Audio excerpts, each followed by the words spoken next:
ये चैप्टर आपका आज स्टार्ट हो रहा है, केमिकल इक्विलिब्रियम। केमिकल इक्विलिब्रियम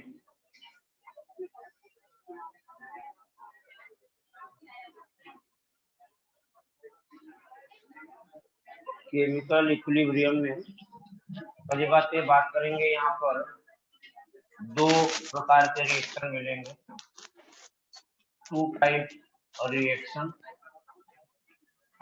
एक रिएक्शन होता है रिवर्सिबल और एक होता है इरिवर्सिबल।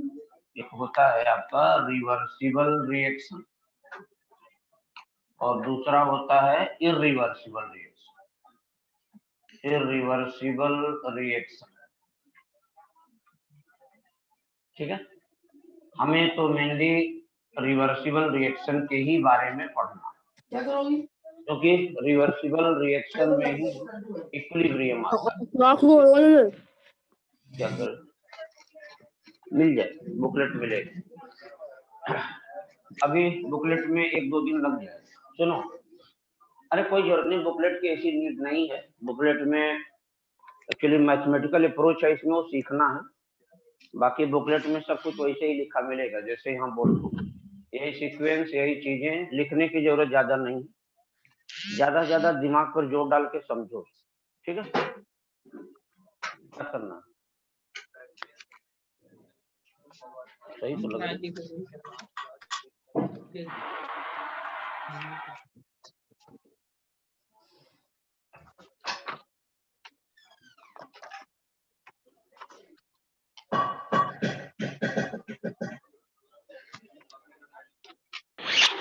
माइक बंद करो यार, दिखाई नहीं दे रहा है कुछ।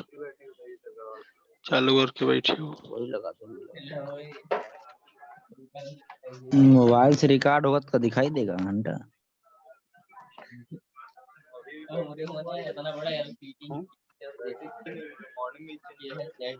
माइक बंद करो अपना।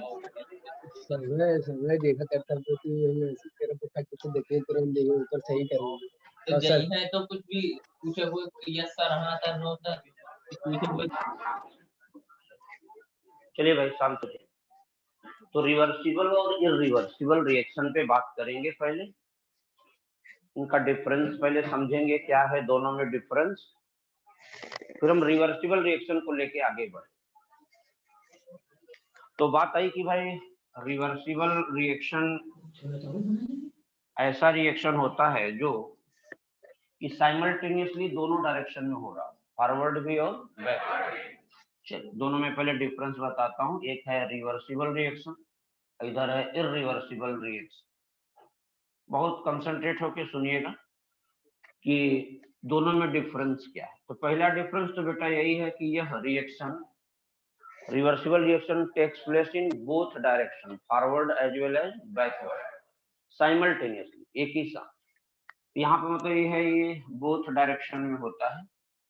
जैसे आप ये कह सकते हैं, जैसे ए से बी बन रहा है और उसी समय बी से ए भी बन रहा है, ये रिवर्सिबल रिएक्शन है। इरिवर्सिबल रिएक्शन है कि reaction takes place in only one direction, takes place in only one direction, in only one direction. बहुत बेसिक बात बता रहा हूँ, 9th 10th 8th में आपने पढ़ा होगा ये सब बात, वन डायरेक्शन, ठीक है। पहला डिफरेंस तो यही। दूसरा डिफरेंस यदि चर्चा करें तो आपका ना, रिवर्सिबल रिएक्शन हमेशा क्लोज कंटेनर में ही पॉसिबल है। किसमें? Close container. क्लोज्ड कंटेनर है तभी रिवर्सिबल रिएक्शन उसमें पॉसिबल होगा। क्यों? क्योंकि रिएक्शन में तमाम रिएक्टेंट या प्रोडक्ट गैस होते हैं। यदि कंटेनर क्लोज नहीं होगा तो इवॉल्व हो जाएंगे, तो रिवर्सन पॉसिबल नहीं है। तो रिवर्सिबल रिएक्शन जो है पॉसिबल होगा क्लोज कंटेनर में। इरिवर्सिबल रिएक्शन के लिए कोई ऐसा कंडीशन नहीं है, कंटेनर क्लोज हो या open doesn't matter, no need of such type of condition. इस तरीके की कोई कंडीशन की जरूरत नहीं है कि कंटेनर क्लोज हो तभी ये रिएक्शन होगा, ऐसा नेसेसरी नहीं। तीसरे नंबर पे बात करता हूं कि रिवर्सिबल रिएक्शन कभी भी 100% कंप्लीट नहीं होता, क्योंकि वो फॉरवर्ड भी चल रहा है, बैकवर्ड वो चलता ही रहता है। वो डायनेमिक नेचर का होता है। कैसा? डायनेमिक। इसका मतलब ये है कि नेवर 100% कंप्लीट कभी भी नहीं होता है। तो कहना नेवर कंप्लीट 100%, कभी भी ये नेवर कंप्लीट 100%, 100% ये कभी भी किसी भी दिशा में कंप्लीट नहीं होता। हाँ, लेकिन इसमें यदि बात करें तो कहना ये 100% कंप्लीट हो जाता है किसी एक दिशा में। जैसे रिएक्टेंट लिया, पूरा का पूरा रिएक्टेंट खर्च होकर क्या बना गया, रिएक्शन कंप्लीट हो जाता है। यहाँ पर ये रिएक्शन हमारा कंप्लीट हो जाता है 100%।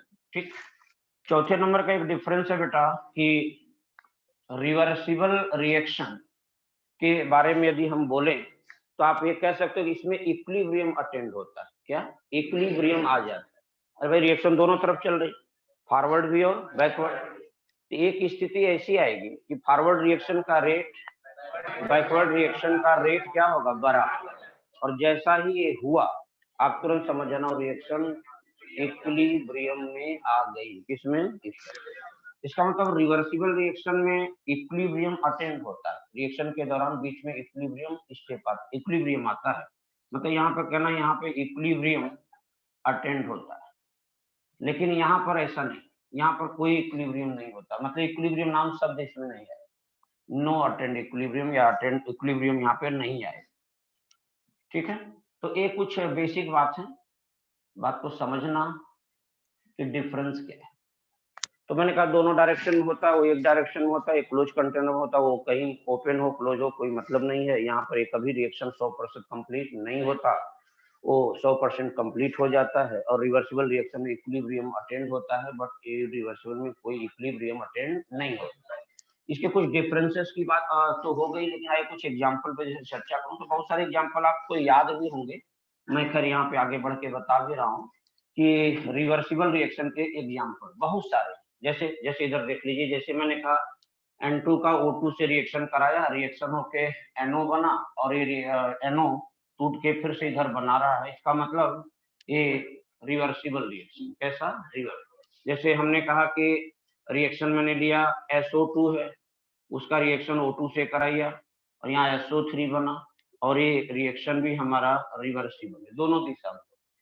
जैसे मैंने आपको और आगे बताया कि N2 + 3H2 ये रिएक्शन करके अमोनिया बनाते हैं और अमोनिया रिवर्स इसको बनाते हैं। मतलब साथ साथ दोनों रिएक्शन हो रहे हो। उसी तरीके से जैसे और सारे रिएक्शन लिख दूं, रिवर्सिबल के और सारे एग्जाम्पल होंगे। जैसे अक्सर एक आएगा H2I2 का रिएक्शन होता है 2HI1 ऐसे और रिएक्शन। जैसे मैंने एक चीज और बताऊंगा, दो रिएक्शन देखो यहाँ लिख रहा हूँ बड़ा इंपॉर्टेंट, कि कैल्शियम कार्बोनेट ये डिकम्पोज होता है तो कैल्शियम ऑक्साइड और CO2 बना, और यदि यह रिएक्शन क्लोज कंटेनर में करा तो फिर यह दोनों फिर रिएक्शन करके इसको बनाते हैं। हाँ, लेकिन ओपन कंटेनर में कराएंगे तो ये फिर इरिवर्सिबल हो, ये पूरा टूट के प्रोडक्ट बना। लेकिन यही रिएक्शन यदि क्लोज कंटेनर में यदि आप कराते हैं तो यह दोनों तरफ हो, यह टूट के इसको बनाएगा, ये जुड़ के इसको वापस बना देगा, रिएक्शन दोनों तरफ साथ साथ चलती रहे। और इसी सिमिलरली एक रिएक्शन और है मैग्नीशियम कार्बोनेट की, जब बात करता हूँ ये भी टूट के मैग्नीशियम ऑक्साइड और CO2 बनाता है और ये जुड़ के वापस फिर इसको बनाता है। ये दोनों रिएक्शन बड़े बेसिक रिएक्शन है, जानकारी में रखना। यदि क्लोज कंटेनर में कराया जाए तो ये दोनों रिवर्सिबल होते हैं। ठीक, यदि कंटेनर ओपन कर दें तो तुरंत क्या होंगे, इरिवर्सिबल। खैर, एक रिएक्शन का चर्चा और करने जा रहा हूँ, ध्यान से सुनना। जैसे कभी भी कोई एसिड और बेस रिएक्शन करते हैं, कारण इसको न्यूट्रलाइजेशन रिएक्शन बोलते हैं। क्या? न्यूट्रलाइजेशन। एसिड का जब बेस से अभिक्रिया कराते हैं तो साल्ट और वाटर बनता है। बेटा मैं इसी में साल्ट की बात करूंगा आगे, जब आपका आयनिक इक्विलिब्रियम इसी में आगे मिलेगा तो वहाँ साल्ट हाइड्रोलिसिस की बात करूंगा। एक चीज ध्यान से समझना कि जब कभी वीक एसिड हो और वीक बेस हो, एसिड और बेस दोनों क्या हो, वीक, तो इनके न्यूट्रलाइजेशन से जो साल्ट बनता है, साल्ट भी बनेगा और पानी भी बनेगा, वाटर, और यह साल्ट अगेन वाटर से रिएक्शन करके रिस्पेक्टिव एसिड बेस फिर से बना। ये रिएक्शन दोनों तरफ चलता है। हाँ, यदि कहें कि वीक एसिड हो और स्ट्रॉन्ग बेस हो तब भी न्यूट्रलाइजेशन होगा, साल्ट बनेगा और यह साल्ट वाटर से रिएक्शन करके अगेन रिस्पेक्टिव एसिड भी बनाता है। यदि मैंने कहा स्ट्रॉन्ग एसिड हो और वीक बेस हो तब भी यहाँ पर साल्ट बनेगा और वाटर भी प्रोड्यूस होगा, और ये दोनों फिर यह साल्ट फिर से वाटर से रिएक्शन करेगा। साल्ट का वाटर से रिएक्शन करना उसको बोलते हैं साल्ट हाइड्रोलिसिस। क्या? साल्ट का पानी से अभिक्रिया करना ही कहलाता है साल्ट हाइड्रोलिसिस। तो यह साल्ट फिर से पानी से रिएक्शन करके अगेन रिस्पेक्टिव एसिड बेस का फॉर्मेशन करता है, ये भी रिवर्सिबल रिएक्शन होता है। देखो एसिड या बेस में या तो दोनों वीक हो या उसमें से कोई एक वीक हो, या एसिड वीक हो या बेस, तब ये रिएक्शन रिवर्सिबल होगा। लेकिन यदि एसिड और बेस दोनों स्ट्रांग हो तब फिर वो रिएक्शन इरिवर्सिबल हो जाए। क्या? इरिवर्सिबल।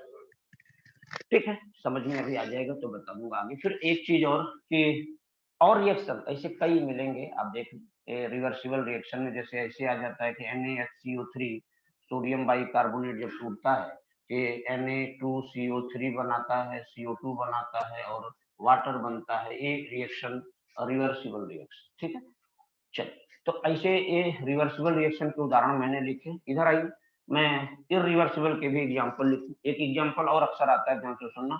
PCl5, PCl5 जब डिकम्पोज होता है तो PCl3 और Cl2 बनाता है।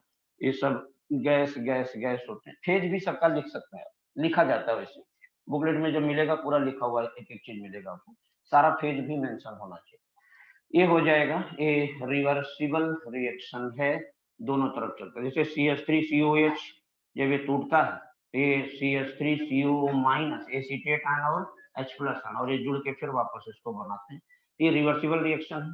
आइए इरिवर्सिबल रिएक्शन के कुछ उदाहरण की बात करूं, कहना यह रिएक्शन तो केवल एक ही दिशा में कंप्लीट हो जाता है 100%। जैसे मैंने कहा कि जितने भी कंबशन रिएक्शन होते हैं, all combustion reaction, all combustion reaction समझते हैं? रिएक्शन विद ऑक्सीजन, किसी भी कार्बन का कंबशन कराइए या मीथेन का कंबशन कराइए या किसी हाइड्रोकार्बन का कंबशन कराइए, तो कंबशन रिएक्शन हमेशा इरिवर्सिबल होते हैं। क्या? Irreversible. All combustion reaction are irreversible nature. क्या? इरिवर्सिबल नेचर के होते हैं। जैसे आप कार्बन का ऑक्सीडेशन कराइए CO2 बने, लेकिन ये CO2 टूट के फिर इसको नहीं बने। जैसे मैंने कहा कि मीथेन लीजिए, इसका ऑक्सीडेशन कराइए तो कार्बन डाइऑक्साइड बनेगा, वाटर बनेगा। ये रिएक्शन को आप बैलेंस करके चाहें तो ले। तो ये सब ऑल कंबशन रिएक्शन, एक लाइन ही पकड़ लीजिए आप कि जितने कंबशन रिएक्शन है ये सब इरिवर्सिबल नेचर के होते। थोड़ा इंट्रोडक्शन बताऊंगा चैप्टर का। दूसरा नंबर पे बात आता है कि ऑल प्रेसिपिटेशन रिएक्शन, जितने प्रेसिपिटेशन रिएक्शन होते हैं, जिस रिएक्शन के होने के बाद अवक्षेप बनता है, प्रेसिपिटेट बनता है, तो वह प्रेसिपिटेट यदि बन रहा है तो रिएक्शन फिर क्या होगी? इरिवर्सिबल। जैसे लाइक आप एग्जांपल ले लें कि AgNO3 है, सिल्वर नाइट्रेट का रिएक्शन जब हम NaCl से कराते हैं तो AgCl का प्रेसिपिटेट बनता है PPT और NaNO3 बनता है। तो ये रिएक्शन हमें हमेशा इरिवर्सिबल होगी। क्या? इरिवर्सिबल। ऐसे बहुत सारे रिएक्शन आएंगे, जैसे PbNO3 है, लेड नाइट्रेट है, इसका रिएक्शन मान लो हमने NaI से करा दिया, NaI से कराया, ये रिएक्शन में PbI2 का प्रेसिपिटेट बना देता है और यहाँ पर हमारा NaNO3 बन जाएगा। ठीक है, ये रिएक्शन भी इरिवर्सिबल। ऐसे कई, कुल मिला के एक लाइन याद रखिए, all the precipitation reaction are the example of irreversible. अब कोई भी हो सकता है, ये हो और सारे आ जाते हैं। जैसे बेरियम सल्फेट का रिएक्शन जब हम कराते हैं H2SO4 से, किससे? सॉरी, बेरियम सल्फेट का रिएक्शन NaCl से, किससे? NaCl। तो यहाँ पर BaCl2 का प्रेसिपिटेट बनता है, बेरियम क्लोराइड का प्रेसिपिटेट बनता है और यहाँ पर बनता है Na2SO4। ये प्रेसिपिटेशन बनता है बेरियम क्लोराइड का। इट मींस ये सारे प्रेसिपिटेशन रिएक्शन है और all the precipitation reaction are the example of irreversible. तो दो बातें मैंने की। तीसरा नंबर पे एक बात करूंगा बेटा कि neutralisation of strong acid and strong base. जब कभी स्ट्रॉन्ग एसिड और स्ट्रॉन्ग बेस का रिएक्शन कराते हैं तो यह भी न्यूट्रलाइजेशन रिएक्शन है, बट यह इरिवर्सिबल नेचर का होता है। जैसे लाइक आप H2SO4 ले लीजिए, स्ट्रॉन्ग एसिड है, H2SO4 is the strong acid और NaOH is the strong base. ये रिएक्शन करते हैं तो साल्ट बनाते हैं। क्या? Na2SO4 साल्ट बना और वाटर भी निकलता है यहाँ पर, और ये रिएक्शन में देखा जाए तो इरिवर्सिबल, क्योंकि ये स्ट्रॉन्ग एसिड है और ये स्ट्रॉन्ग बेस, और ये जो साल्ट बना और वाटर बना, इस तरीके का रिएक्शन जो होता है इरिवर्सिबल। तो ठीक है, तो मैंने तीन बड़ी महत्वपूर्ण बात आपके सामने रखी कि all the combustion reaction are irreversible in nature, all the precipitation reaction are irreversible in nature, और मैंने कहा कि neutralisation of strong acid and strong base ये भी क्या होते हैं? इरिवर्सिबल नेचर के। ठीक है, तो ये तो हो गई कि हम डिफरेंसेस की जो बात किए, बहुत सारे आपके डिफरेंस पहले बताने के बाद फिर बहुत सारे एग्जांपल रखे। अब आइए जरा सा हम आगे बढ़ के हम कहते हैं कि हमें तो रिवर्सिबल रिएक्शन के ही बारे में पढ़ा, क्योंकि हमें इक्विलिब्रियम चैप्टर पढ़ा, और इक्विलिब्रियम किस रिएक्शन में आता है? एक रिवर्सिबल रिएक्शन में ही इक्विलिब्रियम आता है। आइए 3 नोट की बात करूंगा। नोट नंबर 1 सुनिए बेटा। नोट नंबर पहला ये है कि जितने भी इन जनरल यदि बात करूं कि all the dissociation reaction are endothermic in nature, all the dissociation reaction are endothermic in nature, all the dissociation reaction जितने भी होते हैं ये एंडोथर्मिक नेचर के होते हैं। इसका मतलब हम नहीं समझ पाए। एंडोथर्मिक नेचर समझ रहे हैं? इसका मतलब उस रिएक्शन में हीट देना पड़ेगा। अच्छा, जब एंडोथर्मिक होता है तो डेल्टा एच क्या होता है? पॉजिटिव। थर्मोडायनेमिक्स में सब डिटेल बताऊंगा, लेकिन आप थोड़ा सा फील करके चलना। अपने जो पूर्व नॉलेज आपका पुराना है उस पर सब मालूम होगा। एंडोथर्मिक माने डेल्टा एच पॉजिटिव, एक्सो माने डेल्टा एच नेगेटिव, एक्सो में हीट निकलती है, एंडो में ली जाती है, यही सब। तो कहना कि जितने भी डिसोसिएशन होते रिएक्शन होते इन जनरल वे सब एंडोथर्मिक होते हैं। क्या? एंडोथर्मिक। और एक बात बताऊंगा बेटा, डिसोसिएशन रिएक्शन यदि है तो वहां पे number of mole of product ज्यादा होगा और number of mole of reactant कम होगा। सोचो सोचो सोचो, टूट रहा है कोई चीज, अब रिएक्टेंट टूट के प्रोडक्ट बना, तो कोई चीज टूटेगा तो बिखरेगा तो ज्यादा पार्टिकल होंगे। इसका मतलब नंबर ऑफ मोल्स प्रोडक्ट के डिसोसिएशन रिएक्शन में प्रोडक्ट के मोल ज्यादा होंगे इन कंपेयर टू रिएक्टेंट। और डिसोसिएशन रिएक्शन एंडोथर्मिक नेचर का होता है। कैसा? और एक बात याद रखना, एंडोथर्मिक रिएक्शन हाई टेम्परेचर को फेवर करता है, हाई टेम्परेचर को फेवर। और उसको टेम्परेचर चाहिए और दे दो और अच्छी बात है, ठीक है। तो इसका मतलब endothermic reaction always favour high temperature. इसका मतलब एंडोथर्मिक रिएक्शन यदि है, endothermic reaction always favour high temperature, ये हाई टेम्परेचर को फेवर करता है। ठीक, जैसे मैं कुछ उदाहरण आपके सामने रखूं, लाइक डिसोसिएशन रिएक्शन का एग्जांपल, जैसे CaCO3 टूटे तो इसने बना दिया आपका क्या? CaO और CO। अच्छा बेटा बताओ, ये रिएक्शन बैलेंस है, ये सॉलिड है, ये सॉलिड है, ये गैस है, मान लो। पहले बताओ इधर कितने मोल सब्सटेंस है? 2। इधर एक, इसमें तो प्रोडक्ट का मोल रिएक्टेंट से। ऐसे जैसे मैंने कहा PCl5 तोड़ के देख लो, ये टूटता है PCl3। ये बच्चों वाली बात सब हो रही है, कोई बड़ी ग्रेविटी वाली बात मैं नहीं कर पा रहा हूँ, क्योंकि चैप्टर ही ऐसा है, बिल्कुल हल्का है, बिल्कुल ज्यादा नहीं। न्यूमेरिकल आगे आएगा तो थोड़ी परेशानी कर सकता है, लेकिन वो भी मैं प्रयास करूंगा कि परेशानी आपको न। ये रिएक्शन टूटा, डिसोसिएशन हो रहा है, तो कहना यार यहाँ पर देखो number of moles of product ज्यादा है और number of mole of reactant कम। ठीक, ये बात हो गई। तो कहने का मतलब मेरे आपको बस एक लाइन समझना था कि डिसोसिएशन रिएक्शन कहीं है तो आप तुरंत समझ जाना एंडोथर्मिक नेचर का। कैसा? एंडोथर्मिक एंडोथर्मिक नेचर का हो गया, ये बात समझ। ठीक है भाई। अच्छा, बात आती है कि इसी का जस्ट एक उल्टा बात करो। यदि कोई एक्सोथर्मिक फॉर्मेशन रिएक्शन आ, दूसरा केस पे डिस्कशन कर रहा हूँ, केस नंबर 2।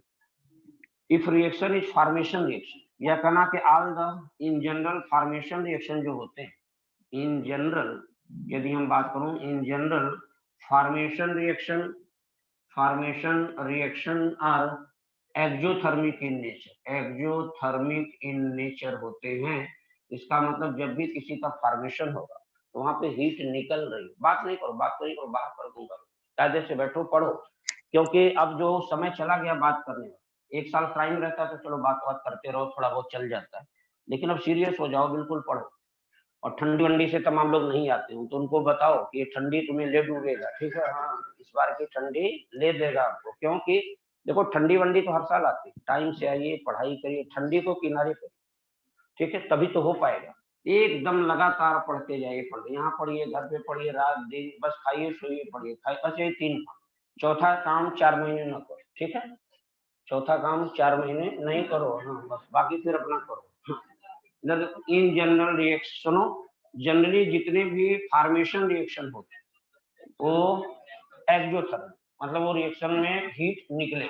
जैसे बेटा इधर देखो, जैसे सल्फर डाइऑक्साइड जब ऑक्सीडाइज होता है तो ये सल्फर ट्राईऑक्साइड बनाता है। अच्छा बताओ, यहाँ पर फॉर्मेशन हो रहा है किसका? SO3, सल्फर ट्राईऑक्साइड का क्या हो रहा है? फॉर्मेशन। और फॉर्मेशन रिएक्शन ऑलवेज एक्सोथर्मिक। इसका मतलब इसका डेल्टा H क्या होगा? नेगेटिव। इसका मतलब रिएक्शन के दौरान हीट इवाल्व हो रही, इवाल्व मतलब निकल रही। ये रिएक्शन आपस में किया, इसको बनाया और थोड़ा हीट भी निकाल दिया, ये तो एक्सोथर्मिक फेनोमेना है। जिस तरीके से जैसे N2 + 3H2 और ये रिएक्शन करके क्या बनाया? 2NH3, क्या? 2NH। यहाँ भी अमोनिया का फॉर्मेशन हो रहा है, तो इसका मतलब यहाँ भी डेल्टा H क्या होगा? नेगेटिव। बस वही लिखा बेटा कि in general formation reaction are exothermic in nature. और यहाँ पर एक लाइन बोलूं तो शायद आप देखो, आपको समझ में भी आ जाएगा, नोट करके लिख रहा हूँ। यदि फॉर्मेशन रिएक्शन है तो यहाँ पर number of mole of reactant और number of mole of product की यदि बात करें तो नंबर ऑफ मोल रिएक्टेंट का ज्यादा होगा in compare to number of moles of product. और एक खास बात और करना चाहूंगा, जो कि वो भी बड़ी महत्वपूर्ण बात है। ये नोट नंबर 1 मान लो, तो नोट नंबर 2 की बात करूं तो कहना कि जितने भी फॉर्मेशन रिएक्शन होते हैं ये लो टेम्परेचर को फेवर करते हैं। किसको? लो। या कहना कि exothermic reaction favour low temperature. Exothermic reaction जो होते हैं ये फेवर करते हैं किसको? Low temperature. Favour low temperature, ये लो टेम्परेचर को फेवर करते हैं। तीसरा उदाहरण या तीसरा नोट बताऊंगा। ये तो तीसरा केस, 2 केस बताया आपको। एक केस पहला था ए वाला, कहाँ गया? सॉरी, केस नंबर 1 है, या नोट लिख लो, नोट ज्यादा सही। नोट नंबर 1 है, फिर हमने आपको बताया नोट नंबर 2। इसको केस नहीं बनाओ, इसको नोट बनाइए। तो ये है नोट नंबर 2, ठीक है। तीसरा जो नोट है वो देखना बेटा बड़ा इंपॉर्टेंट है, कि ये बहुत बहुत महत्वपूर्ण है जो समझाने चल रहा हूँ। कि नोट नंबर 3 ये कहता है कि यदि कोई रिवर्सिबल रिएक्शन, यदि एंडोथर्मिक, इसका मतलब फॉरवर्ड रिएक्शन। अच्छा, कोई रिवर्सिबल रिएक्शन बोल रहा हूँ तो ना, रिवर्सिबल तुम बोल रहे हो, इसका मतलब उसमें फॉरवर्ड और बैकवर्ड रिएक्शन दोनों साइमल्टेनियसली हो रहा हो। तो यदि कोई रिवर्सिबल रिएक्शन यदि एंडोथर्मिक है, इसका मतलब फॉरवर्ड रिएक्शन एंडो होगी और बैकवर्ड एक्सो। पर बताओ, रिवर्सिबल रिएक्शन में एक ही रिएक्शन होता है कि दो? दो। साइमल्टेनियसली मतलब समकालीन, एक ही समय में दो रिएक्शन हो रहा होता है, फॉरवर्ड और बैकवर्ड। दो रिएक्शन हो रहा होता है, फॉरवर्ड और बैकवर्ड। तो एक बात मैं ये बोलना चाह रहा हूँ कि if reversible reaction is endothermic, मान लो कि कोई रिवर्सिबल रिएक्शन है वो एंडोथर्मिक है, इट मीन्स, इसका मतलब it means forward reaction will be endothermic,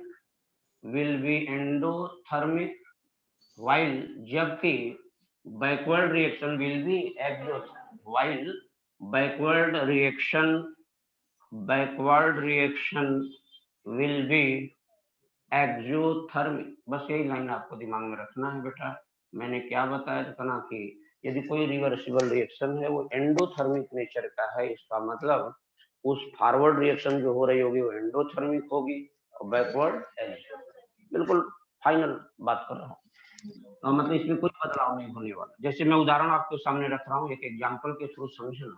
जैसे मैंने कहा कि ये रिएक्शन मान लो आ जाए कि कोई लाइक हमने ले लिया ये कैल्शियम कार्बोनेट, कैल्शियम कार्बोनेट टूटा और ये कैल्शियम ऑक्साइड और CO2 बनाया। एक गैस है, सॉलिड है, सॉलिड है, ठीक है, समझो जरा सा। अच्छा पूछें कि पहले बताओ ये रिएक्शन क्या है, एक्सोथर्मिक की एंडोथर्मिक? मुंह खोल के बोलो, एक्सोथर्मिक की एंडोथर्मिक? एंडोथर्मिक करना कैसे पता चला? Dissociation reaction. मैं कहता हूं इन जनरल जितने डिसोसिएशन रिएक्शन होते हैं वो एंडोथर्मिक होते हैं। हम कहीं ना कहीं आप देख के समझ जा रहे हैं तो डिसोसिएशन हो रहा है, और डिसोसिएशन रिएक्शन जो होते हैं जनरली एंडोथर्मिक नेचर। इसका मतलब यह reaction reversible reaction endothermic. Endothermic का मतलब आप समझ गए, इसका delta H fast reaction endothermic, समझ में है ना। लेकिन इसके रिवर्सिबल रिएक्शन एंडोथर्मिक।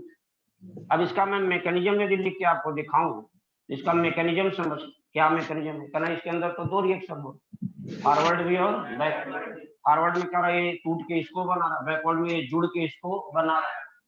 तो कहना है रिवर्सिबल रिएक्शन एंडोथर्मिक है। इसका मतलब पहला लाइन लिख रहा हूं, ध्यान से सुनो कि कैल्शियम कार्बोनेट का टूटकर कैल्शियम ऑक्साइड और CO2 बनना, यह तो एंडो होगा, बट यह इनका कैल्शियम ऑक्साइड और कार्बन डाइऑक्साइड का जुड़कर कैल्शियम कार्बोनेट का बनाना, ये एक्सो।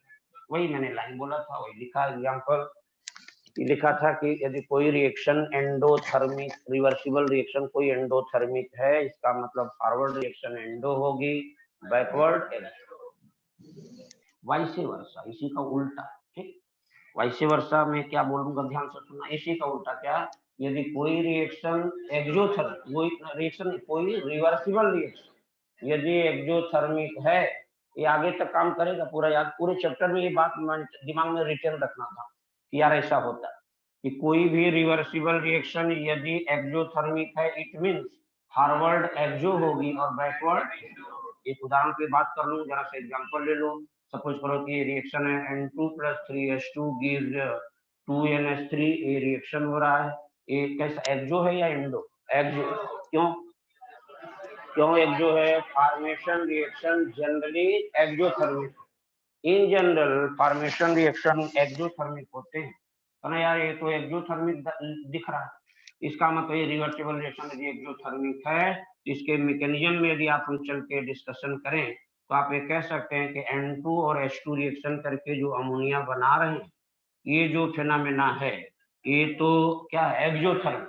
मान इसका डेल्टा H क्या होगा, निगेटिव, रिएक्शन एक्सो होगी। बट इसी को उलट के बात करो, जब इधर से इधर रिएक्शन हो रहा होगा कि अमोनिया जब टूट करके नाइट्रोजन और हाइड्रोजन बना रहा होगा, तो ये रिएक्शन डेल्टा H की वैल्यू क्या होगी, पॉजिटिव, मतलब एंडो।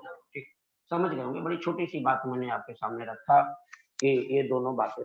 ठीक है, तो रिवर्सिबल क्या है, इरिवर्सिबल क्या है, डिफरेंस क्या है, दोनों के एग्जांपल क्या है, 3 नोट बताया। तीनों नोट में पहला बताया कि जनरली डिसोसिएशन रिएक्शन एंडोथर्मिक होते हैं, मोल ऑफ प्रोडक्ट ज्यादा, मोल of reactant come, endothermic high temperature को फेवर करता है। फिर आया नोट नंबर 2, मैंने कहा इन जनरल जो फॉर्मेशन रिएक्शन हो एक्सोथर्मिक होते हैं।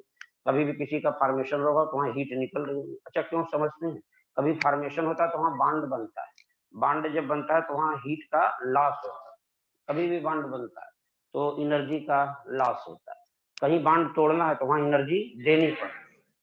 अब जैसे दो लोगों के बीच में बॉन्ड बना, दो लोगों के बीच में बॉन्ड पहले से बना और हमें तोड़ना, तो क्या करना पड़ेगा, हीट देना पड़ेगा, एनर्जी देनी पड़ेगी, तब ये टूटेंगे। और इसको तोड़ के निकालेंगे, फिर अपने साथ इसका बॉन्ड बनाएंगे। नहीं समझ में आएगा तो इसको कैसे अपने आप तो बने, फिर रुपया पैसा खर्च करो, थोड़ा रुपया पैसा नहीं, एनर्जी। एनर्जी हम लोगों की एनर्जी क्या है, पैसा रुपया, वही तो है एनर्जी, इसीलिए तो पढ़ रहे। चलो, कहने का मतलब ये है कि बॉन्ड का टूटना एंडोथर्मिक, किसी सॉरी हाँ, बॉन्ड को यदि तोड़ना है तो हीट देनी,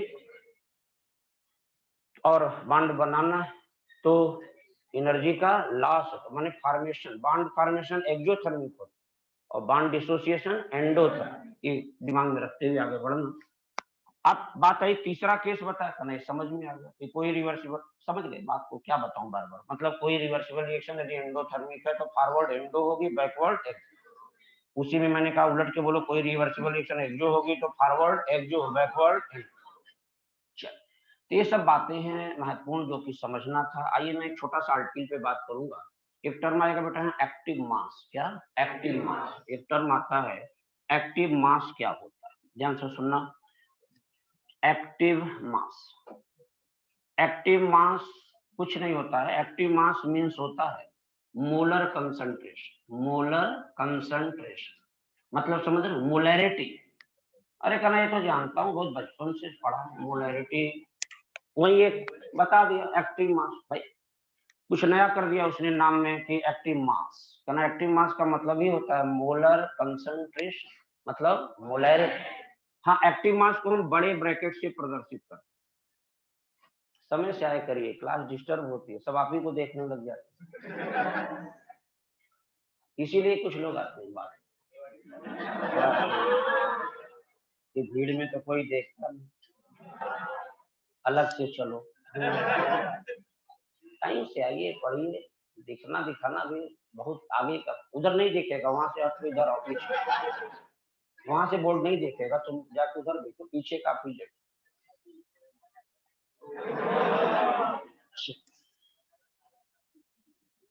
ठीक है, बात क्या चल रही थी? Active mass. एक्टिव मास का मतलब क्या होता है? Molar concentration.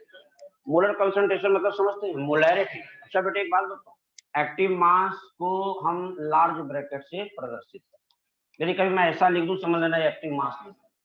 अरे यार का नाम मोलैरिटी तो जानते हैं, मोल पर लीटर, यही उसकी यूनिट होती, मतलब मोल प्रेजेंट मोल अपॉन वॉल्यूम, यही तो होता मोलर। कोई नई बात थोड़ी बता रहा हूँ। मोलैरिटी निकालते कैसे? तो mole upon volume in litre, यही है मोलैरिटी। या मोलैरिटी को ही हम एक्टिव मास बोलते हैं। क्या? एक्टिव मास। और एक्टिव मास ना लिखना चाहो तो ऐसे ऐसे कर दो, ये एक्टिव मास का सिंबल। ठीक, एक्टिव मास या मोलैरिटी एक ही चीज है। एक्टिव मास की यूनिट भी मोल पर लीटर होगी, मोलैरिटी की भी यूनिट भी मोल पर लीटर होगी। मोलैरिटी निकालते कैसे? Mole upon volume in litre. Active mass कैसे निकालते हैं? Mole upon volume in litre. Same चीज, कोई डिफरेंस नहीं।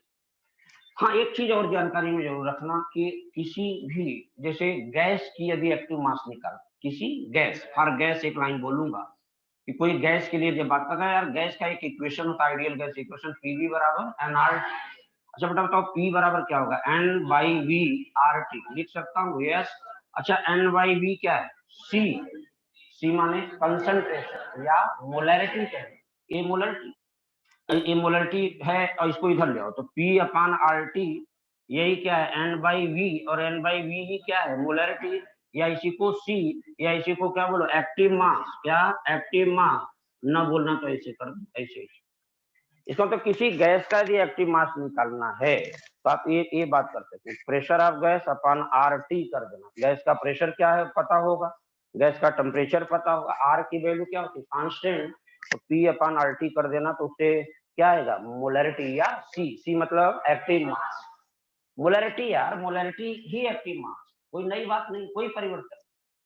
Active mass is nothing, active mass क्या है? मोलैरिटी है, कोई नई चीज थोड़ी। लिखा था एक्टिव मास मतलब मोलैरिटी, मोलर कंसंट्रेशन। ठीक है, ये तो स्पेशली गैस के लिए बोला, दिमाग में रखना। ये लाइन ज्यादा कहीं यूज ज्यादा नहीं आएगा, लेकिन कभी कोई बुकलेट या गाइड में ऐसा क्वेश्चन आ सकता है, ये दिमाग में रखना कि किसी गैस का पी अपान आर टी कर दें तो उस गैस का एक्टिव मास आता है। क्या? एक्टिव।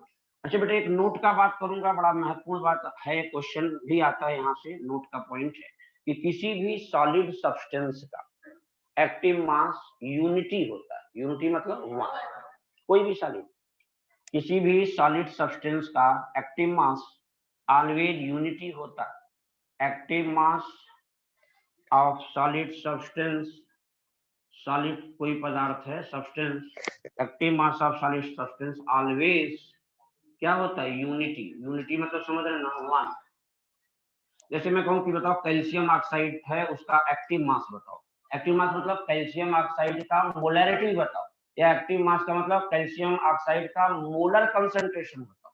कहना किसी भी सॉलिड सब्सटेंस का मोलैरिटी या किसी भी सॉलिड सब्सटेंस का एक्टिव मास ऑलवेज वन।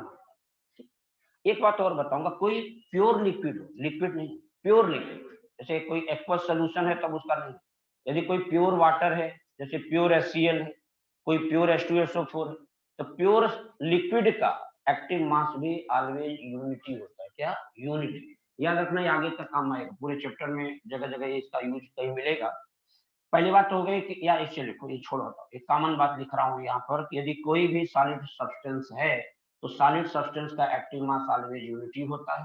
है ना? यदि कोई प्योर लिक्विड है तो प्योर लिक्विड का भी एक्टिव मास ऑलवेज यूनिटी होता है। क्या? यूनिटी। जैसे एक सवाल आ जाए, मान लो क्वेश्चन आ जाए कि पूछे कि find the active mass of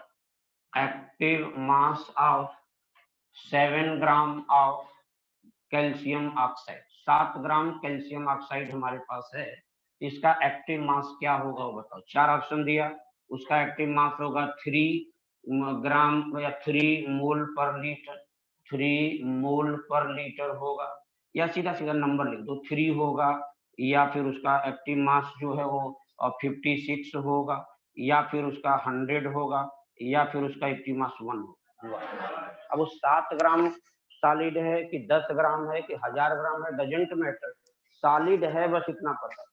solid है तो उसका एक्टिव मास ऑलवेज 1। ठीक, ये तो हो गई एक्टिव मास। क्या है तो एक्टिव मास का मतलब मोलर कंसंट्रेशन होता है, मतलब मोलरिटी होता है। ठीक है भाई, अब आइए जरा से एक नियम बताना चाहूंगा, law of mass action. Law of मास, एक हेडिंग है लॉ ऑफ मास एक्शन। इसको एक साइंटिस्ट ने दिया था जिनका नाम है गुलवर्ड एंड बागे।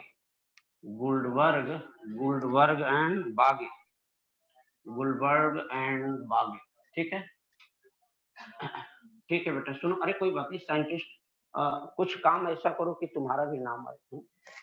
एक्टिव मास किसने दिया, जो है इस टाइप से नाम आए कोई। ठीक, कि जैसे नियम बनाते हैं ना, जितने देखो नियम है वो सब विदेशी साइंटिस्ट दे, हम लोग बहुत कम दे पाए आज तक नियम, आज तक बहुत कम दे जिसमें, तो कुछ नियम बनाइए आप लोग।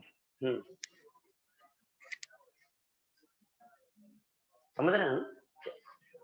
तो एक्टिव मास, सुनो, लॉ ऑफ मास एक्शन, ये क्या होता है भाई लॉ ऑफ मास? तो कहना कि किसी रिएक्शन का जो रेट होता है, जो अभिक्रिया की जो दर होती है, वो रिएक्टेंट के कंसंट्रेशन के डायरेक्टली प्रोपोर्शनल होती है। मतलब रिएक्टेंट का कंसंट्रेशन जितना ज्यादा, रिएक्शन का रेट भी उतना ज्यादा। अब समझना, यही से चैप्टर एक्शन ले रहा है, लॉ ऑफ मास एक्शन। ठीक, कहना कि ये लॉ ऑफ मास एक्शन का जो स्टेटमेंट है, इट स्टेट दैट, ये बताता है, ये कहता है कि rate of reaction directly proportional to concentration of reactant. Molar concentration कभी बोलूं मतलब मोलर, तो कहना कंसंट्रेशन ऑफ रिएक्टेंट के डायरेक्टली प्रोपोर्शनल होता है। ठीक, rate of reaction according to law of mass. जैसे मैं एक उदाहरण देना चाहूँ, जैसे मैंने कहा कि एक एग्जांपल लिया लाइक, अच्छा एक चीज और यही बता, माना कि मान लो किसी रिएक्शन में 2 रिएक्टेंट, एक रिएक्टेंट था तब तो चलो मैंने बताया कि रेट ऑफ रिएक्शन उस रिएक्टेंट के कंसंट्रेशन के क्या होगा, डायरेक्टली प्रोपोर्शनल। और मैंने कहा नहीं यार मेरे रिएक्शन में 2 रिएक्टेंट, अब बताओ तो अब रिएक्शन का रेट क्या होगा? तो rate of reaction directly proportional to product of concentration of reactant.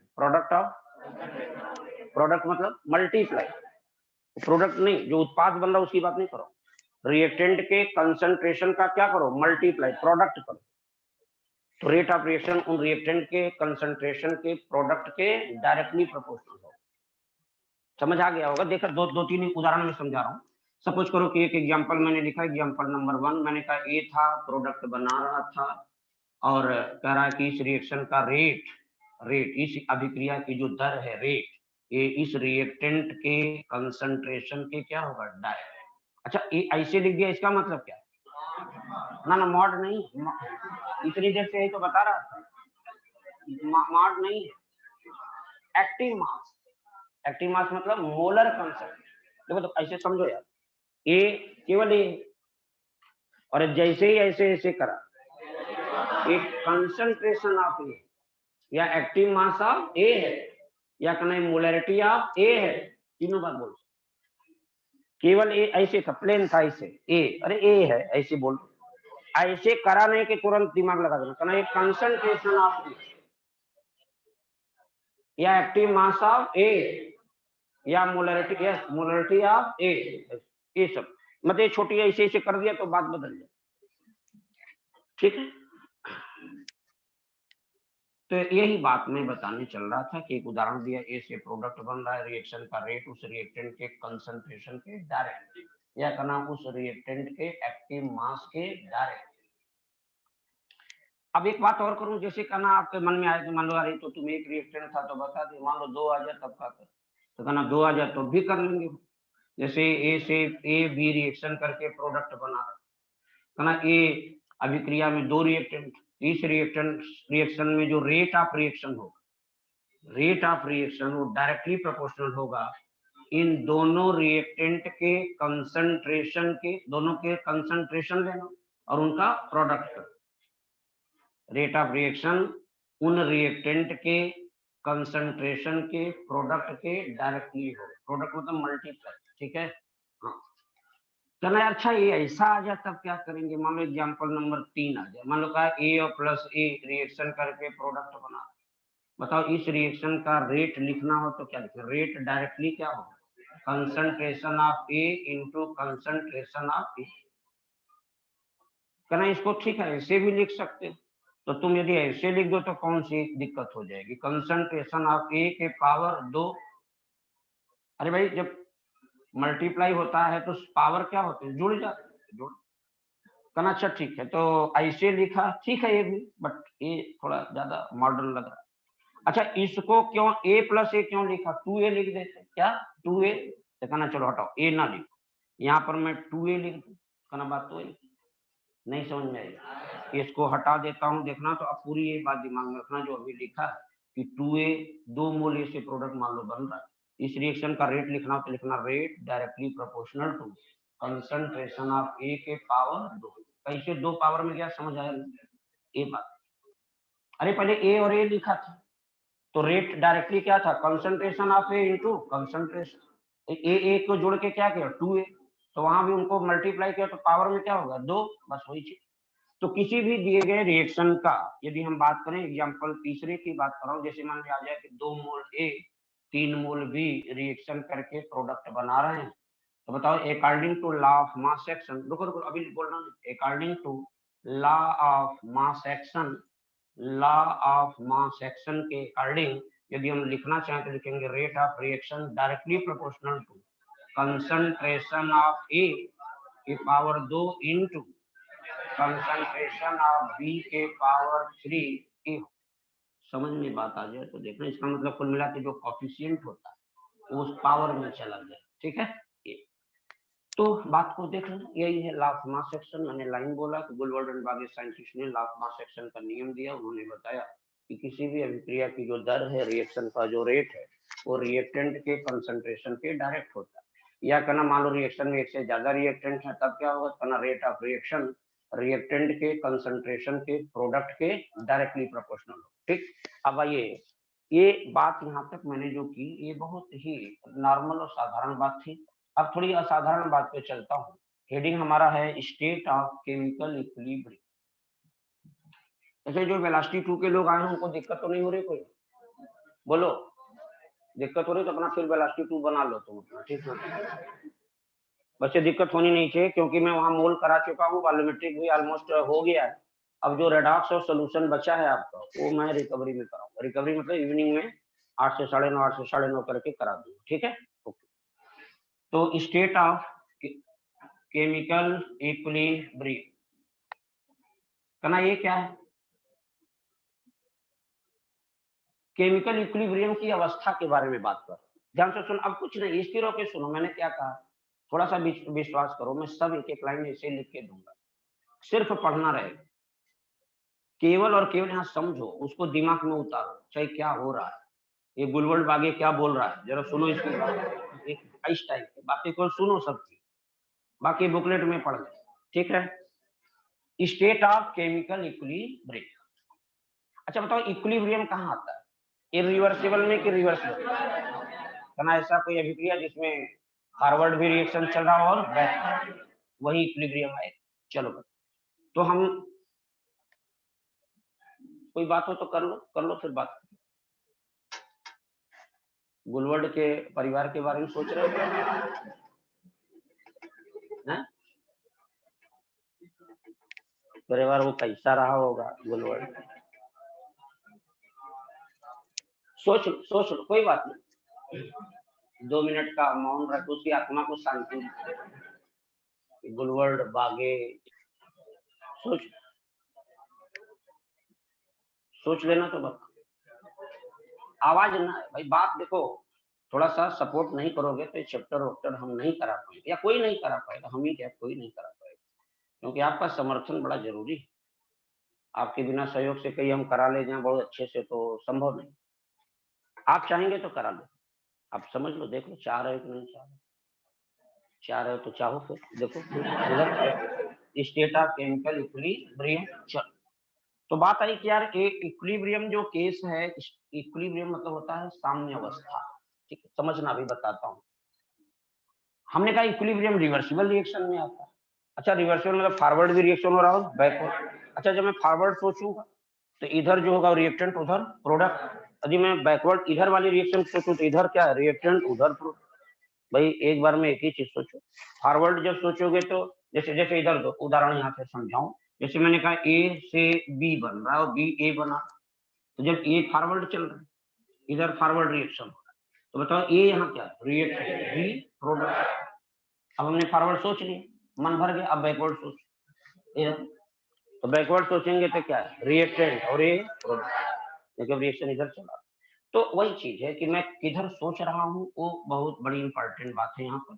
तो यहाँ पर मैंने कहा कि चलो भाई, मैंने कहा कोई रिवर्सिबल रिएक्शन है, ए से बी बन रहा था और बी टूट के ए बना रहा था, रिवर्सिबल रिएक्शन है, ए फॉरवर्ड भी हो रहा हो, बैकवर्ड। चलो, अच्छा बेटा सोचो, मान लो हमने रिएक्शन यहाँ से शुरू कराया था, ए पहले शुरू में लिया था, शुरू में बिगनिंग में ए का कुछ कंसंट्रेशन लिया, ए का लिया तो ए टूटना शुरू किया और बी बनना शुरू हुआ।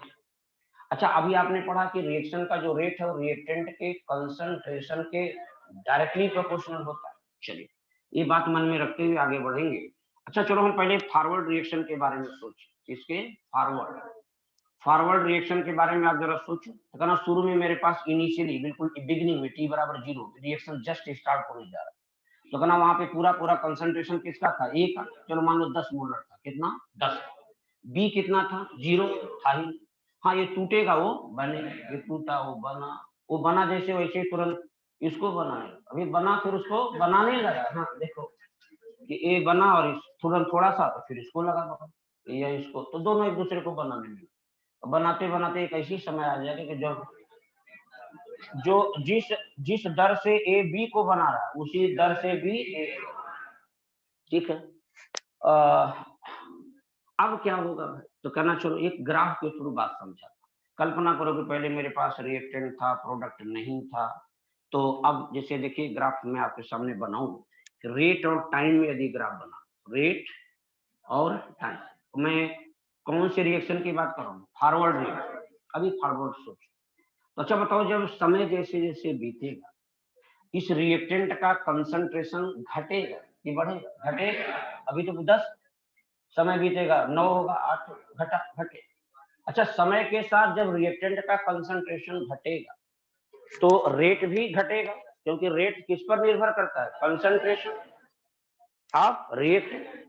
इसका मतलब ये हुआ कि मैं इस ग्राफ को ऐसे बना सकता, समय बीत रहा है, रेट घट रहा है, किसका, रिएक्टेंट। ठीक, ये आरएफ है, ये क्या है, आरएफ।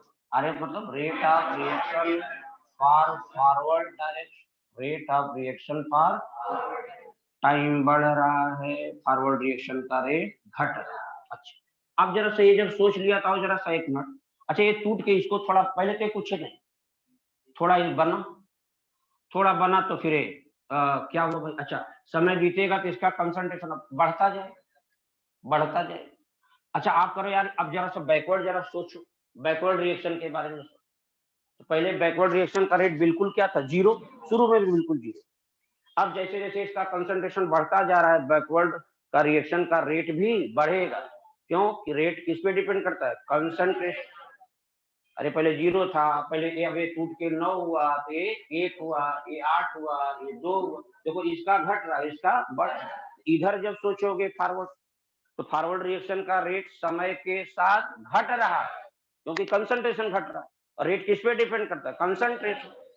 बैकवर्ड जरा सोचो, तो कहना यार बैकवर्ड रिएक्शन का रेट समय के साथ बढ़ रहा हो, क्यों, क्योंकि इसका कंसंट्रेशन बढ़ रहा है। तो वही चीज है, तो यहाँ पे मैंने ऐसे बना दिया। ये क्या है, कहना आरबी है, rate of reaction for backward direction. अच्छा, ये होते होते होते रिएक्शन एक समय ऐसा आएगा कि फॉरवर्ड रिएक्शन जो घट रहा था, देखो ये घट रहा था और ये बढ़ रहा था, एक समय ऐसा आएगा कि जब दोनों बराबर हो जाए, और जिस समय दोनों बराबर होंगे उसी अवस्था को हम इक्विलिब्रियम अवस्था कहते हैं। तो इसी को दोनों को कंपाइल करके एक साथ यदि मैं बनाऊं, तो देखना ये है हमारा रेट ऑफ रिएक्शन और टाइम में यदि हम ग्राफ बनाएं ये ग्राफ हमारा कुछ इस टाइप से बन रहा है, ध्यान से देखना। फॉरवर्ड रिएक्शन RF मतलब rate of reaction for forward है, और RB मतलब rate of reaction for backward है, ये है RB। तो देखो फॉरवर्ड रिएक्शन का रेट समय के साथ घट रहा था, बैकवर्ड रिएक्शन का रेट समय के साथ बढ़ रहा था, और एक ऐसा समय है कि फॉरवर्ड रिएक्शन का रेट बैकवर्ड रिएक्शन के रेट बराबर हो गए। अभी आगे देखो, अब बराबर ही आगे, इसका मतलब इस ये जो स्थिति आपको यहाँ से दिख रही है, इस पॉइंट के आगे जरा सोचिए, तो कहना इक्विलिब्रियम की अवस्था है। कौन सा? यहाँ पे RF और RB क्या है? तो कहना वह मोमेंट, वह क्षण, वह पल जिस समय कि फॉरवर्ड रिएक्शन का रेट बैकवर्ड रिएक्शन का रेट बराबर हो जाए, उसी अवस्था को हम इक्विलिब्रियम अवस्था कहते हैं, स्टेट ऑफ इक्विलिब्रियम। ठीक, समझ में आ जाए तो ये डेफिनेशन में यही पे लिख के दूंगा आपको जो बुकलेट में, तो वहाँ ये लिखा होगा कि the moment of reversible reaction, moment मतलब क्षण, कहना the moment of reversible reaction at which rate of reaction is equal to rate of forward reaction is equal to rate of backward reaction, that moment is known as state of equilibrium। समझ में आ गया होगा। देखो फिर से fill कराना चाहूँ तो देखो फिर से फिल करो, किसी को कंफ्यूजन हो तो दूर कर लो। मैंने कहा ए से बी बन रहा, बी से बन रहा, शुरुआत मैंने इधर से किया था, मान लो इधर से भी कर सकते, ऐसा कोई जरूरी नहीं कि यहीं से शुरू करो, ये कोई बाउंडेशन नहीं, आप उधर से शुरू करो। ठीक, रिएक्शन रिवर्सिबल रिएक्शन में आप चाहे फॉरवर्ड डायरेक्शन से शुरू करो चाहे बैकवर्ड, रिएक्शन में इक्विलिब्रियम आ जाए।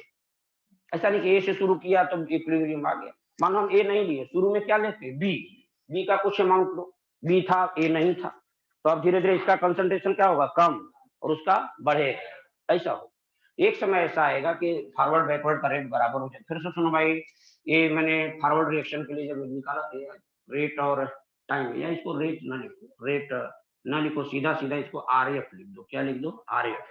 फॉरवर्ड रिएक्शन के रेट और टाइम में ग्राफ बना, ऐसा बना। बैकवर्ड रिएक्शन के रेट मतलब RB और टाइम में ग्राफ बना, ये ऐसा बना। समय के साथ बैकवर्ड डायरेक्शन का जो रेट था वो बढ़ रहा है, क्योंकि बैकवर्ड डायरेक्शन का कंसंट्रेशन बढ़ रहा है। इसका लगातार है, सोचो ना, इसका कंसंट्रेशन समय के साथ घट और इसका समय के साथ बढ़, और मैं लॉ ऑफ मास सेक्शन यही कहता कि रिएक्शन का रेट रिएक्टेंट के कंसंट्रेशन के डायरेक्ट। जब इधर सोच रहे थे तो ये क्या था? रिएक्टेंट। उधर से सोच रहे थे बैकवर्ड तो वो क्या था? रिएक्टेंट। नहीं समझ में आएगा। अब कब सोच रहे हो? देखो फॉरवर्ड सोचोगे तो रिएक्टेंट, बैकवर्ड सोचोगे तो ये रिएक्टेंट, उधर प्रोडक्ट बन ऐसा, और दोनों को कंपाइल किया तो आपके सामने चित्र बना हुआ है जो कि पूरी बात को एक्सप्रेस कर रहा है कि रेट और टाइम में ग्राफ बनाए तो समय के साथ फॉरवर्ड रिएक्शन का रेट घट रहा है, बैकवर्ड रिएक्शन का रेट बढ़ रहा है, और एक ऐसा मोमेंट आया जब फॉरवर्ड बैकवर्ड का रेट बराबर हो गया, उस अवस्था को हम बोलते हैं इक्विलिब्रियम स्टेट। अभी तक तो चलो बड़ी साधारण बात हुई, अब हम आपको एक छोटा सा कंडीशन लिख रहे हैं, समझना, ये एग्जाम में सवाल पूछा जाए। इक्विलिब्रियम की क्या कंडीशन? तो मैं लिख रहा हूँ, हेडिंग है कंडीशन फॉर इक्विलिब्रियम या कंडीशन ऑफ इक्विलिब्रियम। इक्विलिब्रियम के क्या कंडीशन है उस पर चर्चा करूंगा। 5 कंडीशन बताऊंगा, बड़े पांचों बड़े महत्वपूर्ण 5 कंडीशन में पहला ये है कि यदि कोई रिएक्शन इक्विलिब्रियम में है तो कहना फिर उस रिएक्शन का गिव्स फ्री एनर्जी चेंज 0 होता है। क्या? 0। ये क्या है गिव्स फ्री एनर्जी? बताऊंगा आगे, ये थर्मोडायनेमिक्स में मिलेगा, डिटेल एक्सप्लेनेशन होगा। लेकिन यहाँ पे केवल एक लाइन दिमाग में रखना कि यदि एट इक्विलिब्रियम, लिखना नहीं, मैंने कहा लिखना बिल्कुल नहीं है, केवल आपको समझना। आपको लिखा हुआ दूंगा, मैंने कहा पीछे दिया कि नहीं दिया? पीछे चैप्टरों में लिखा हुआ मिलता था, क्या वही मिलता था जो मैं बोलता था? वही यहाँ भी मिले, काहे परेशान?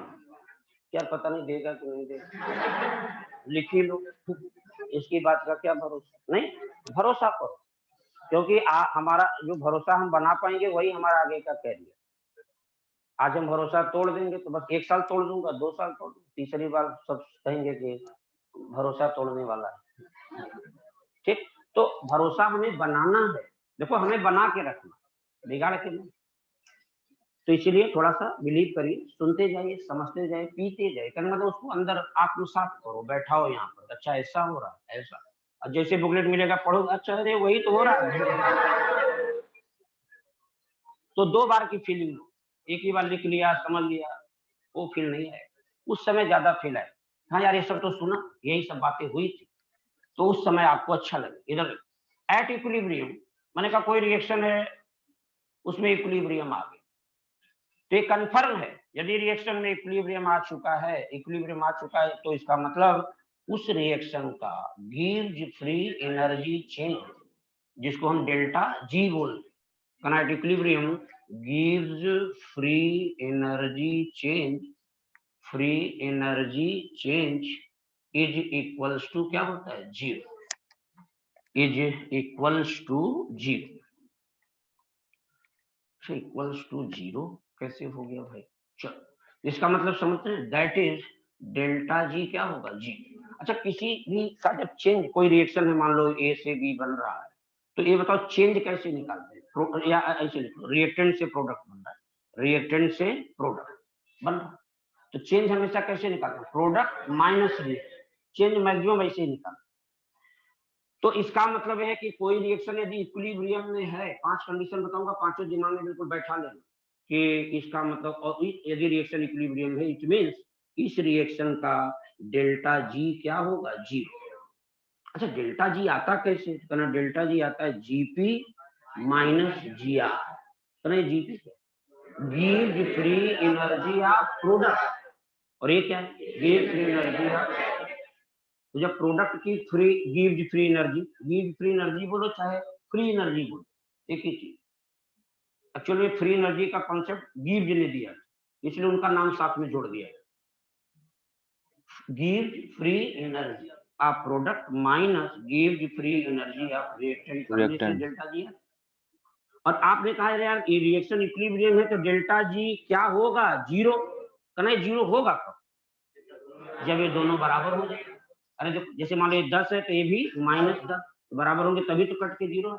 इसका मतलब एक बात आप समझ लेना, यदि कोई रिएक्शन इक्विलिब्रियम में है तो डेल्टा जी जीरो होगा। इट मींस, इसका मतलब मैं ये कह सकता हूँ कि जीपी और जीआर क्या होंगे, gives free energy of product, gives free energy of reactant will be same, बराबर होंगे, ठीक, तभी तो डेल्टा जी जीरो हो पाएगा।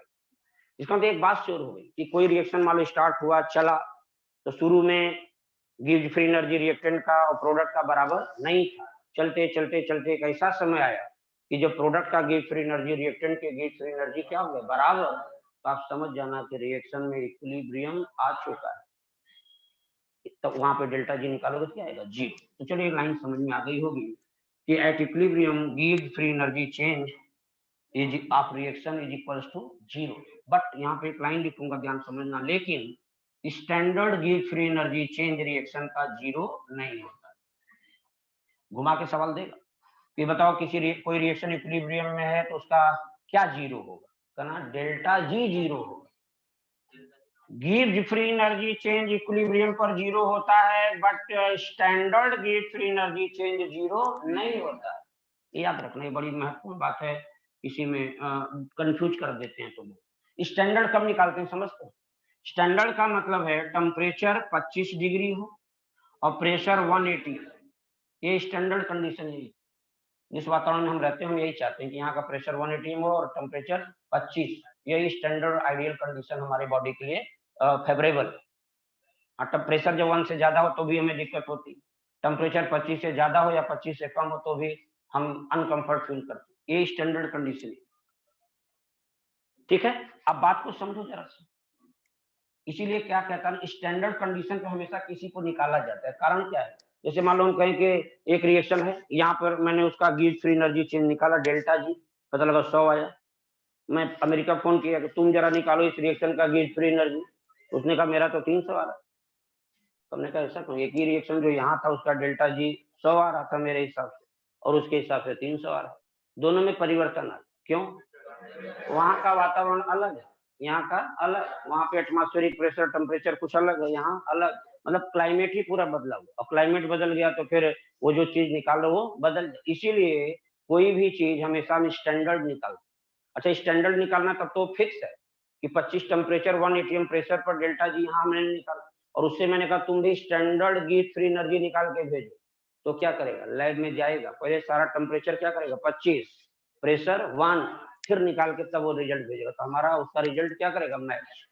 तो ये जो बातें हो रही है ग्लोबलाइजेशन वर्ल्ड, मतलब पूरे ग्लोबल वर्ल्ड, मतलब कहते हैं कि पूरे वर्ल्ड में बात होती है, तो इसीलिए कहते हैं कि हमेशा स्टैंडर्ड बात किया जाता है। क्या स्टैंडर्ड, एक मानक मान लिया जाता है कि इसी पर तुम भी रिजल्ट बताओ, हम भी बता, फिर देखो मैच कर रहा है कि नहीं, तब मैच कर जाए।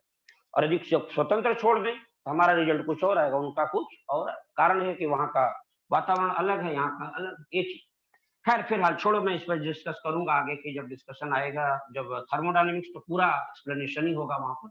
कुल मिला के पहला स्टेटमेंट मैंने दिया, कंडीशन की इक्विलिब्रियम कंडीशन पर रिएक्शन का give free energy change zero होता है, मतलब डेल्टा जी जीरो होता है। इसका मतलब जीपी और जीआर क्या होंगे, बराबर, तभी डेल्टा जी जीरो आया। बट स्टैंडर्ड गिव फ्री एनर्जी चेंज रिएक्शन का इक्विलिब्रियम पर जीरो नहीं।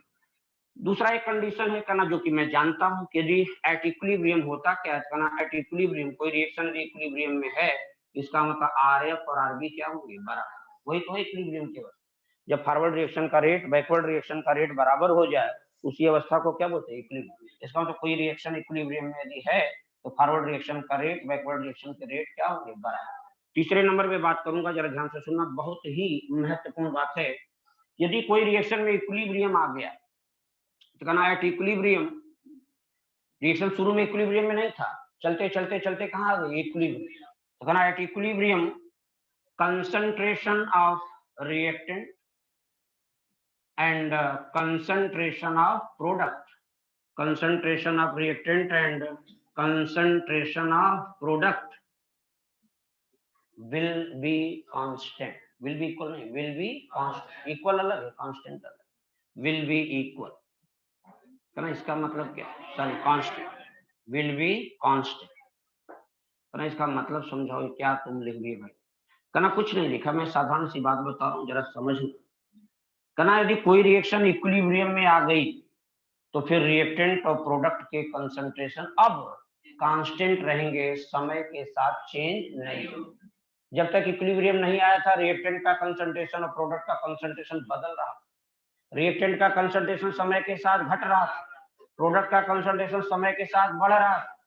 और इक्विलिब्रियम जैसे ही आया, अब इक्विलिब्रियम आने के बाद देखा जाए तो समय बीतेगा, बट रिएक्टेंट और प्रोडक्ट के कंसंट्रेशन कांस्टेंट रहेंगे, वो चेंज नहीं। एक छोटा सा उदाहरण दे रहा हूं, जैसे माना कि ए से बी बन रहा है, बी से ए बन रहा है, छोटा सा समझने के लिए बता रहा हूं। जैसे इनिशियली बिल्कुल बिगिनिंग में हमारे पास ए का 10 मोलर कंसंट्रेशन था, बी था ही नहीं। अब जब ये घट के 9 हुआ, ये 1 हुआ। अभी देख रहा हूं यहाँ पे आर एफ और आर बी बराबर नहीं है, माने रिएक्शन इक्विलिब्रियम में नहीं। इसका कंसंट्रेशन मान लो 8 हो गया, इसका 2 हो गया। अभी भी मैंने कहा आर एफ और आर बी बराबर नहीं है। हमने कहा अब आगे बढ़, और रिएक्शन चलता गया, इसका कंसंट्रेशन 7 हुआ, इसका 3। अब पता लगा कि अब आर एफ और आर बी बराबर हो गए, मान लो हो गए। तो कहना यार यहाँ से देखो, यहाँ से जब चलते गए अभी इक्विलिब्रियम नहीं आया, नहीं आया, नहीं आया, नहीं आया। एकाएक मैं यहाँ देखा, जब ए का कंसंट्रेशन 7 मोलर हो गया और बी का 3, मान लो एक उदाहरण दे रहा हूं, तो कहना इसका मतलब आर एफ और आर बी देख रहा है बराबर हो गया। तो इधर का रेट धीरे धीरे क्या हो रहा था, घट रहा है, उधर का बढ़ रहा है, घटते घटते उधर का बढ़ते बढ़ते दोनों बराबर पहुंचे। इसका मतलब यह जो अवस्था हमने लिखी है, ये इक्विलिब्रियम की अवस्था है। कौन सी, इक्विलिब्रियम। कहना इक्विलिब्रियम रिएक्शन में आ चुका, ये इक्विलिब्रियम स्टेट है, ठीक है भाई। कहना अच्छा चलो इक्विलिब्रियम रिएक्शन में आ गया, क्या समय रुक जाएगा, समय तो चले, अभी तो यहाँ से चला चला चला इक्विलिब्रियम आ गया। अब पूछे बताओ, अब समय जब बीतेगा, इक्विलिब्रियम आने के बाद अब सोच रहा हूं, तो कहना बताओ समय के साथ अब ए का कंसंट्रेशन कितना होगा, घट के कितना होगा, 6 ना, इसका बढ़ के 4 ना, यही रहेगा, अब यही रहेगा। कहने अच्छा देखो एक चीज और बता, क्या इक्विलिब्रियम जब आया था क्या रिएक्टेंट और प्रोडक्ट के कंसंट्रेशन क्या बराबर है ना? ऐसा नहीं होगा कि इक्विलिब्रियम तभी आएगा जब रिएक्टेंट का प्रोडक्ट का कंसंट्रेशन बराबर हो जाए तभी इक्विलिब्रियम आएगा, ऐसा जरूरी नहीं है। हाँ लेकिन यदि रिएक्शन में इक्विलिब्रियम अब आ गया तो फिर अब रिएक्टेंट प्रोडक्ट का जो भी कंसंट्रेशन है ये मेंटेन रहेगा। अब समय बीतेगा बट इनके कंसंट्रेशन चेंज नहीं है, वही लिखा मैंने ऊपर लाइन कि एट इक्विलिब्रियम कंसंट्रेशन, ये लिखा of reactant and concentration of product will be constant, not same, not same। ऐसा जरूरी नहीं को सेम हो जाए तभी इक्विलिब्रियम आए, ऐसा कोई कंडीशन नहीं, ठीक है बेटे। ये जानकारी में रखना बहुत महत्वपूर्ण बात है, तीसरे नंबर वाली। चौथे नंबर पे थोड़ा हट के बात करूंगा। यदि आपने गैल्वेनिक सेल पढ़ा होगा, ये इलेक्ट्रोकेमिस्ट्री में आएगा, कहना इन गैल्वेनिक सेल, ये लाइन याद रखने वाली बात है बस। In galvanic cell if redox reaction is reversible, then at equilibrium give at equilibrium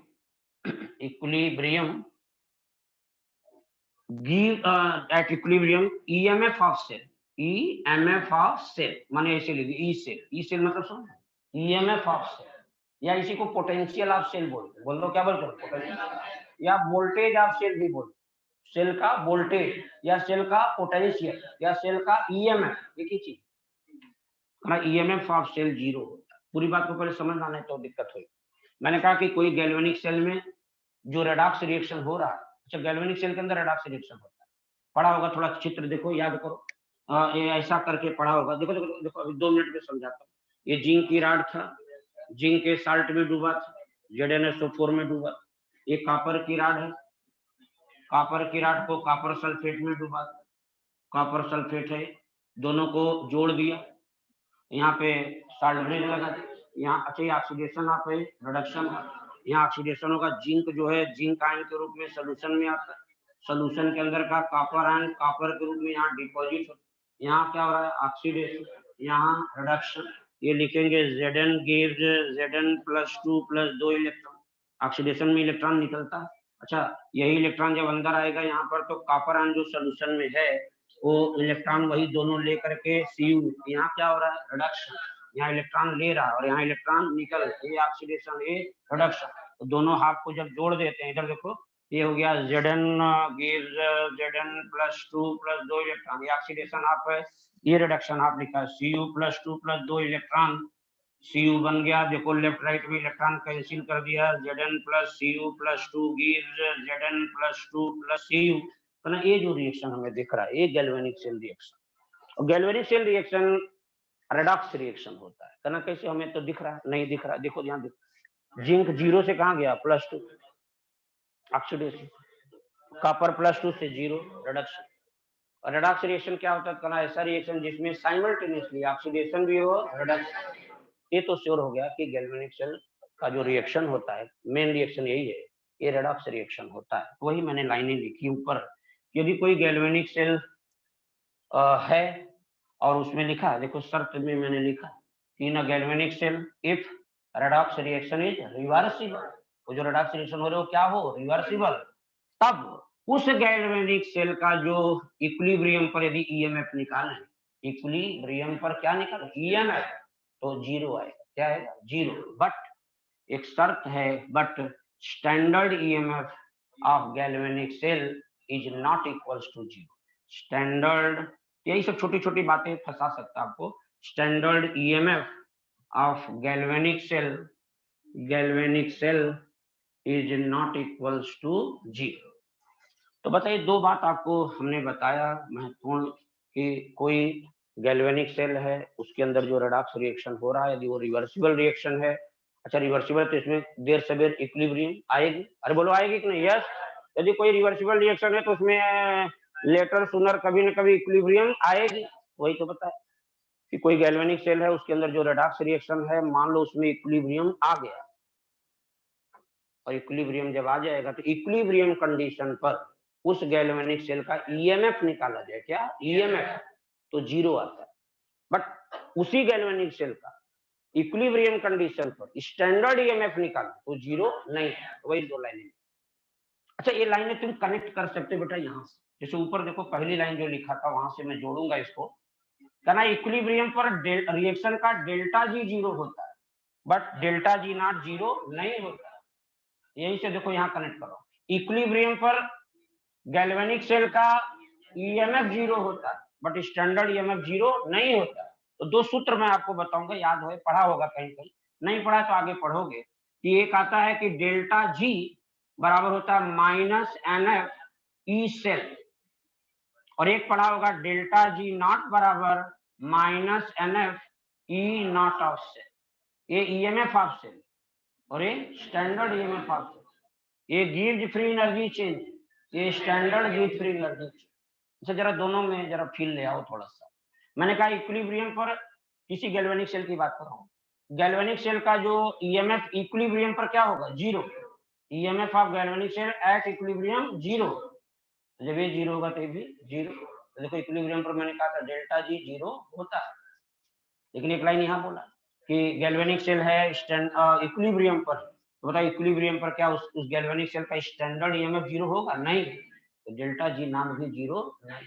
ये लाइन यही से कनेक्ट होके मिली है, इसको जानकारी में रखना। खैर फिलहाल मैंने 4 बात की, प्रॉमिस 5 की हुई थी बात करने की, तो 5वें नंबर पे बात होती है कि कोई भी रिएक्शन यदि इक्विलिब्रियम में है, ये भी डेराइव करूंगा थर्मोडायनेमिक्स दोनों पार्ट, लेकिन अभी आप याद रखो शर्त ध्यान से समझना, वहां पे बात करूंगा तो समझ जाना कि ये बात कहां से उठा के ले आया है।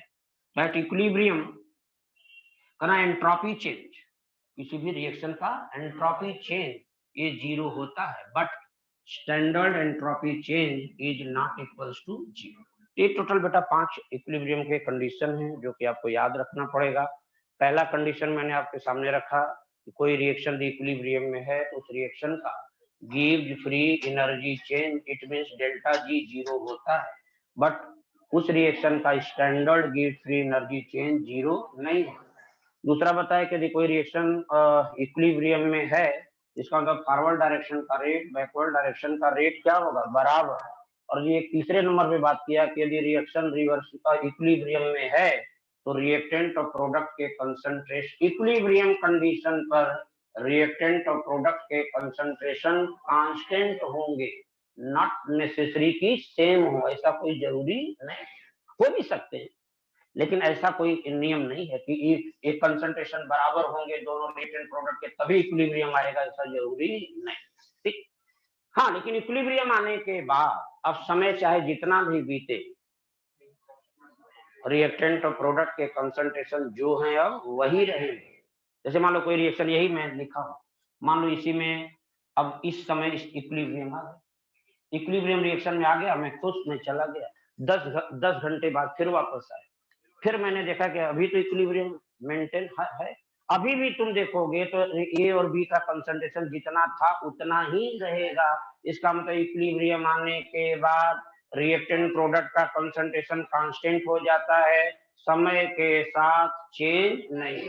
हाँ, जब तक इक्विलिब्रियम नहीं आता तब तक चेंज हो रहा है। देखो इसका कंसंट्रेशन क्या हो रहा था, लगातार घट रहा और इसका बढ़ रहा, लेकिन इक्विलिब्रियम आने के बाद, ये बहुत इंपॉर्टेंट लाइन इसलिए जोड़ दे रहा हूँ।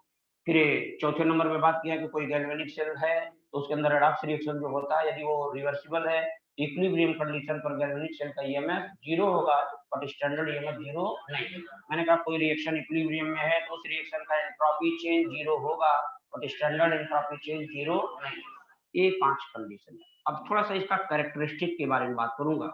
कैरेक्टरिस्टिक ऑफ इक्विलिब्रियम, इक्विलिब्रियम के कुछ कैरेक्टर पे चर्चा करना चाहूंगा। पहला कैरेक्टर तो यही है कि इक्विलिब्रियम डायनेमिक नेचर का होता है। कैसा? डायनेमिक। डायनेमिक क्यों होता है समझ रहे? रिएक्शन फॉरवर्ड भी बैकवर्ड चल ही रही है, लगातार चल रही है, कभी रुक ही नहीं रही, नेवर स्टॉप, कभी स्टॉप ही नहीं होती है। इसका मतलब उसको बोल सकते हैं क्या है, गतिशील है, डायनेमिक है। कैसा? डायनेमिक। तो पहला इसका लिखो नहीं, मैंने कहा ना लिखोगे तो फिर मैं नहीं बोल पाऊंगा, बस केवल समझो। Equilibrium is dynamic in nature, chemical equilibrium is dynamic in nature, ये डायनेमिक नेचर का होता है, हमेशा चलता ही रहता है। दूसरी बात ये करूंगा कि यदि कोई रिएक्शन इक्विलिब्रियम में है और उसमें मैं बाहर से कैटलिस्ट डालूं, क्या मान लो कोई कंटेनर में रिएक्शन चल रही इक्विलिब्रियम में है, मैंने क्या किया, कैटलिस्ट उठा के डाल, कैटलिस्ट डालने से भी इक्विलिब्रियम मेंटेन रहेगा और डिस्टर्ब। क्यों भाई? अच्छा, कैटालिस्ट 2 तरीके का होता है, या तो पॉजिटिव या नेगेटिव। सो नहीं भैया, सो नहीं, इतनी महत्वपूर्ण बात हो रही है, सो जाओगे तो फिर दिक्कत होगी। मैंने कहा कि कोई रिएक्शन यदि, समझो अब यहां से थोड़ा सा दिमाग लगाना। पहला तो कैरेक्टर बताया कि इक्विलिब्रियम डायनेमिक नेचर का होता है। दूसरा बताया कि कोई रिएक्शन में यदि इक्विलिब्रियम आ गया, यदि इक्विलिब्रियम आने के बाद उसमें हम कैटलिस्ट डाल, तो कहना फिर वो इक्विलिब्रियम मेंटेन, रिएक्शन इक्विलिब्रियम में थी और इक्विलिब्रियम में ही रहेगी, इक्विलिब्रियम डिस्टर्ब कहना क्यों? अरे कैटालिस्ट डालोगे तो डिस्टर्ब तो होना चाहिए। यस, मान लो या तो कैटालिस्ट पॉजिटिव डालोगे या नेगेटिव। मान लो पॉजिटिव कैटालिस्ट डाल दिया तो पॉजिटिव कैटालिस्ट का काम क्या? रिएक्शन के रेट को बढ़ाता। अच्छा, रिएक्शन इक्विलिब्रियम में हमारी थी, फॉरवर्ड बैकवर्ड इक्विलिब्रियम माने दोनों का रेट बराबर था, रिएक्शन इक्विलिब्रियम में थी और कैटालिस्ट मैंने डाला पॉजिटिव, तो उसने फॉरवर्ड का भी रेट बढ़ा दिया और बैकवर्ड, जितना फॉरवर्ड बढ़ा उतना ही बैकवर्ड, अभी भी दोनों क्या होंगे? बराबर। इसका मतलब कोई रिएक्शन यदि इक्विलिब्रियम में है उसमें हम कैटालिस्ट डाल दें तो इक्विलिब्रियम मेंटेन रहेगी, इक्विलिब्रियम डिस्टर्ब नहीं। अच्छा, पहले ये दूसरा कैरेक्टर बताया। तीसरे नंबर का कैरेक्टर ये है, पॉइंट आउट करो जरा से इसको। यदि कोई रिएक्शन इक्विलिब्रियम में है तो उस इक्विलिब्रियम मिक्सचर में केवल रिएक्टेंट होगा कि केवल प्रोडक्ट होगा कि दोनों? दोनों। इसका मतलब यदि रिएक्शन इक्विलिब्रियम में है तो उस इक्विलिब्रियम मिक्सचर में रिएक्टेंट भी होंगे और प्रोडक्ट। चौथे नंबर को जरा दिमाग में रखना कि एक कैरेक्टर बता रहा हूँ। यदि कोई रिएक्शन रिवर्सिबल है इक्विलिब्रियम में तो अच्छा, इक्विलिब्रियम कब आएगा? जब हम रिएक्शन रिएक्टेंट साइड से शुरू करें कि प्रोडक्ट साइड से? किसी भी साइड से शुरू इक्विलिब्रियम अटेंड होगा। यदि कोई रिवर्सिबल रिएक्शन है उसमें इक्विलिब्रियम आना है तो रिएक्शन को चाहे रिएक्टेंट साइड से शुरू करा दो चाहे प्रोडक्ट साइड से शुरू करा दो, रिएक्शन में इक्विलिब्रियम आएगा। हाँ, पांचवें नंबर पे एक बात करूंगा जो बड़ा महत्वपूर्ण बात है कि यदि किसी रिएक्शन में इक्विलिब्रियम आ चुका है, इक्विलिब्रियम से पहले की बात नहीं कर रहा हूं, यदि किसी रिएक्शन में इक्विलिब्रियम आ चुका है तो उसके जो फिजिकल प्रॉपर्टी है वो चेंज नहीं होती। जैसे जैसे मतलब समझो, जैसे मैंने कहा कि ए और बी रिएक्शन हो गया, रिएक्शन होते होते रिएक्शन में इक्विलिब्रियम आ गया, मतलब आर एफ और आर बी क्या है? बराबर। यदि जब रिएक्शन में इक्विलिब्रियम आ गया, अब इनके जो फिजिकल क्वांटिटीज हैं वो सब कांस्टेंट रहेंगे। फिजिकल क्वांटिटी का मतलब मान लो इक्विलिब्रियम आने के बाद ए की डेंसिटी मान लो 10 है मान लो, और बी की डेंसिटी मान लो 5 है। क्या है? 5। अब समय बीतेगा लेकिन इनकी डेंसिटी चेंज, यही चीज मैं कहना चाहता हूं। कहने का मतलब ये है कि इक्विलिब्रियम आने के बाद अब जो जैसा है वही रहेगा, वो चेंज नहीं। मान लो इक्विलिब्रियम आया तो ये थोड़ा सा हल्का सा लाइट पिंक था, हल्का सा पिंक था, और ये हल्का सा मान लो करा ये रेड था, मान लो ऐसा, ये लाइट रेड था, ये लाइट पिंक था। इक्विलिब्रियम जब आया था तब, अब समय खूब बीतेगा, 1 दिन 2 दिन 4 दिन, लेकिन आप जब भी इसको देखेंगे ये हल्का गुलाबी और ये हल्का लाल, यही हल्का गुलाबी से दिक्कत तो नहीं हो रही? ज्यादा कर दूं? नहीं, ठीक है, हल्का गुलाबी ठीक। चलो समझो, बात समझ में आई। मेरे कहने का मतलब है कि यदि रिएक्शन में इक्विलिब्रियम आ चुका है तो इनके जो फिजिकल जो प्रॉपर्टीज हैं वो वही रहेंगे, समय के साथ चेंज नहीं होंगे। ठीक है? हाँ, कंसंट्रेशन भी नहीं चेंज होगा। इक्विलिब्रियम में मान लो इसका कंसंट्रेशन 10 मोलर था, इसका 5 मोलर था, तो वही रहेगा, कंसंट्रेशन चेंज नहीं। हाँ, मान लो ये दोनों गैस है, मान लो एक इक्विलिब्रियम आया जब, तो मैंने कहा ए का पार्शियल प्रेशर जो था वो 3 एटीएम था और बी का पार्शियल प्रेशर मान लो 7 एटीएम, मान लो ऐसा।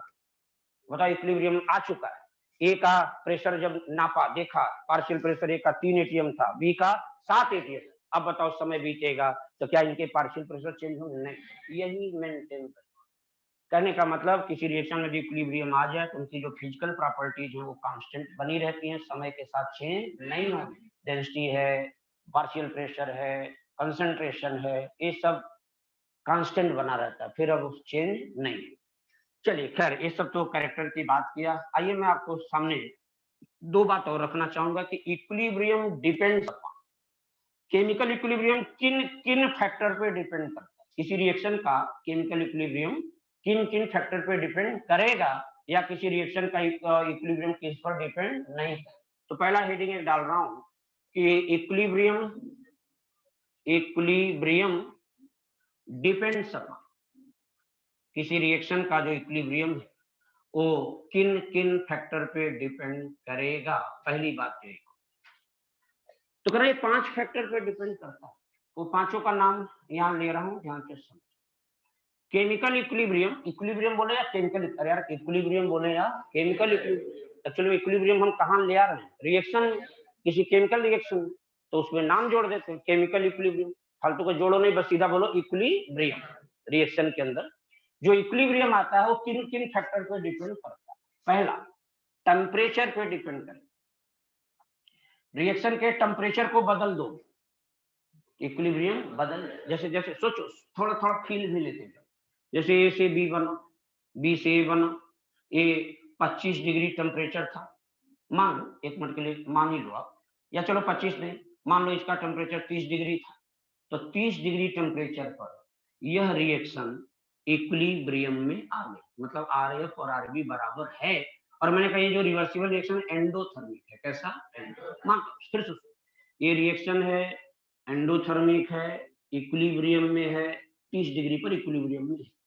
अच्छा मैं करूं कि मान लो टेम्परेचर थोड़ा 30 से बढ़ा दूं, थोड़ा बढ़ा दूं, 35 कर दूं, तो क्या रिएक्शन इक्विलिब्रियम में है, इक्विलिब्रियम में ही रहेगी कि डिस्टर्ब हो जाएगी? क्यों? टेम्परेचर बढ़ाओगे तो वह इक्विलिब्रियम डिस्टर्ब कर देगी। क्यों कर देगी? सुनो। अच्छा ये रिएक्शन कैसी थी? एंडोथर्मिक। इसका तो इसमें फॉरवर्ड क्या? एंडो बोलो, और बैकवर्ड एक्सो। कना इसके तो अंदर दो दो रिएक्शन चल रही थी साथ। एंडोथर्मिक ये रिवर्सिबल रिएक्शन एंडोथर्मिक थी, 30 डिग्री टेम्परेचर पर रिएक्शन इक्विलिब्रियम में थी, मैंने टेम्परेचर 30 से बढ़ाकर थोड़ा 35 कर दिया, तो कहना फिर ये रिएक्शन का इक्विलिब्रियम थोड़ी देर के लिए डिस्टर्ब हो जाएगा। क्यों हो जाएगा? क्योंकि टेम्परेचर बढ़ाओगे ये फॉरवर्ड रिएक्शन को क्या करेगी? फेवर, क्योंकि इसमें फॉरवर्ड एंडो होगी, बैकवर्ड एक्सो। और अभी आपको शुरू में ही बताया कि हाई टेम्परेचर एंडो को फेवर करेगी, एक्सो को फेवर नहीं करेगी। तब जब बताओ जब यह टेम्परेचर बढ़ाओगे तो एंडो को फेवर करेगी, माने फॉरवर्ड रिएक्शन को फेवर करेगी, बैकवर्ड को नहीं।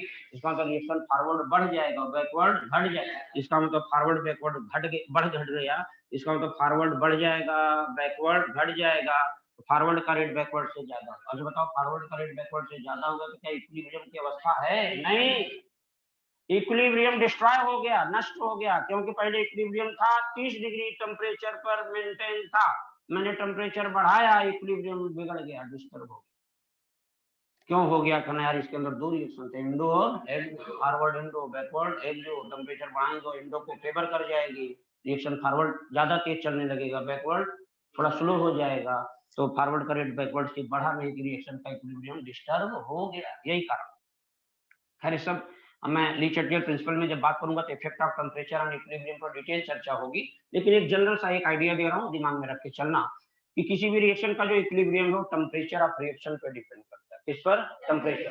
टेम्परेचर आप कोई रिएक्शन इक्विलिब्रियम में है पर्टिकुलर टेम्परेचर पर, टेम्परेचर आप बढ़ाएंगे या घटाएंगे इक्विलिब्रियम डिस्टर्ब हो जाए। दूसरा नंबर ये है कि कोई रिएक्शन भी दिमाग में लेके चलना, तो कहना मान लो कोई रिएक्शन है और उसमें रिएक्टेंट या प्रोडक्ट के कंसंट्रेशन को हम चेंज करें तो भी इक्विलिब्रियम डिस्टर्ब हो जाए। इसका मतलब कंसंट्रेशन ऑफ रिएक्टेंट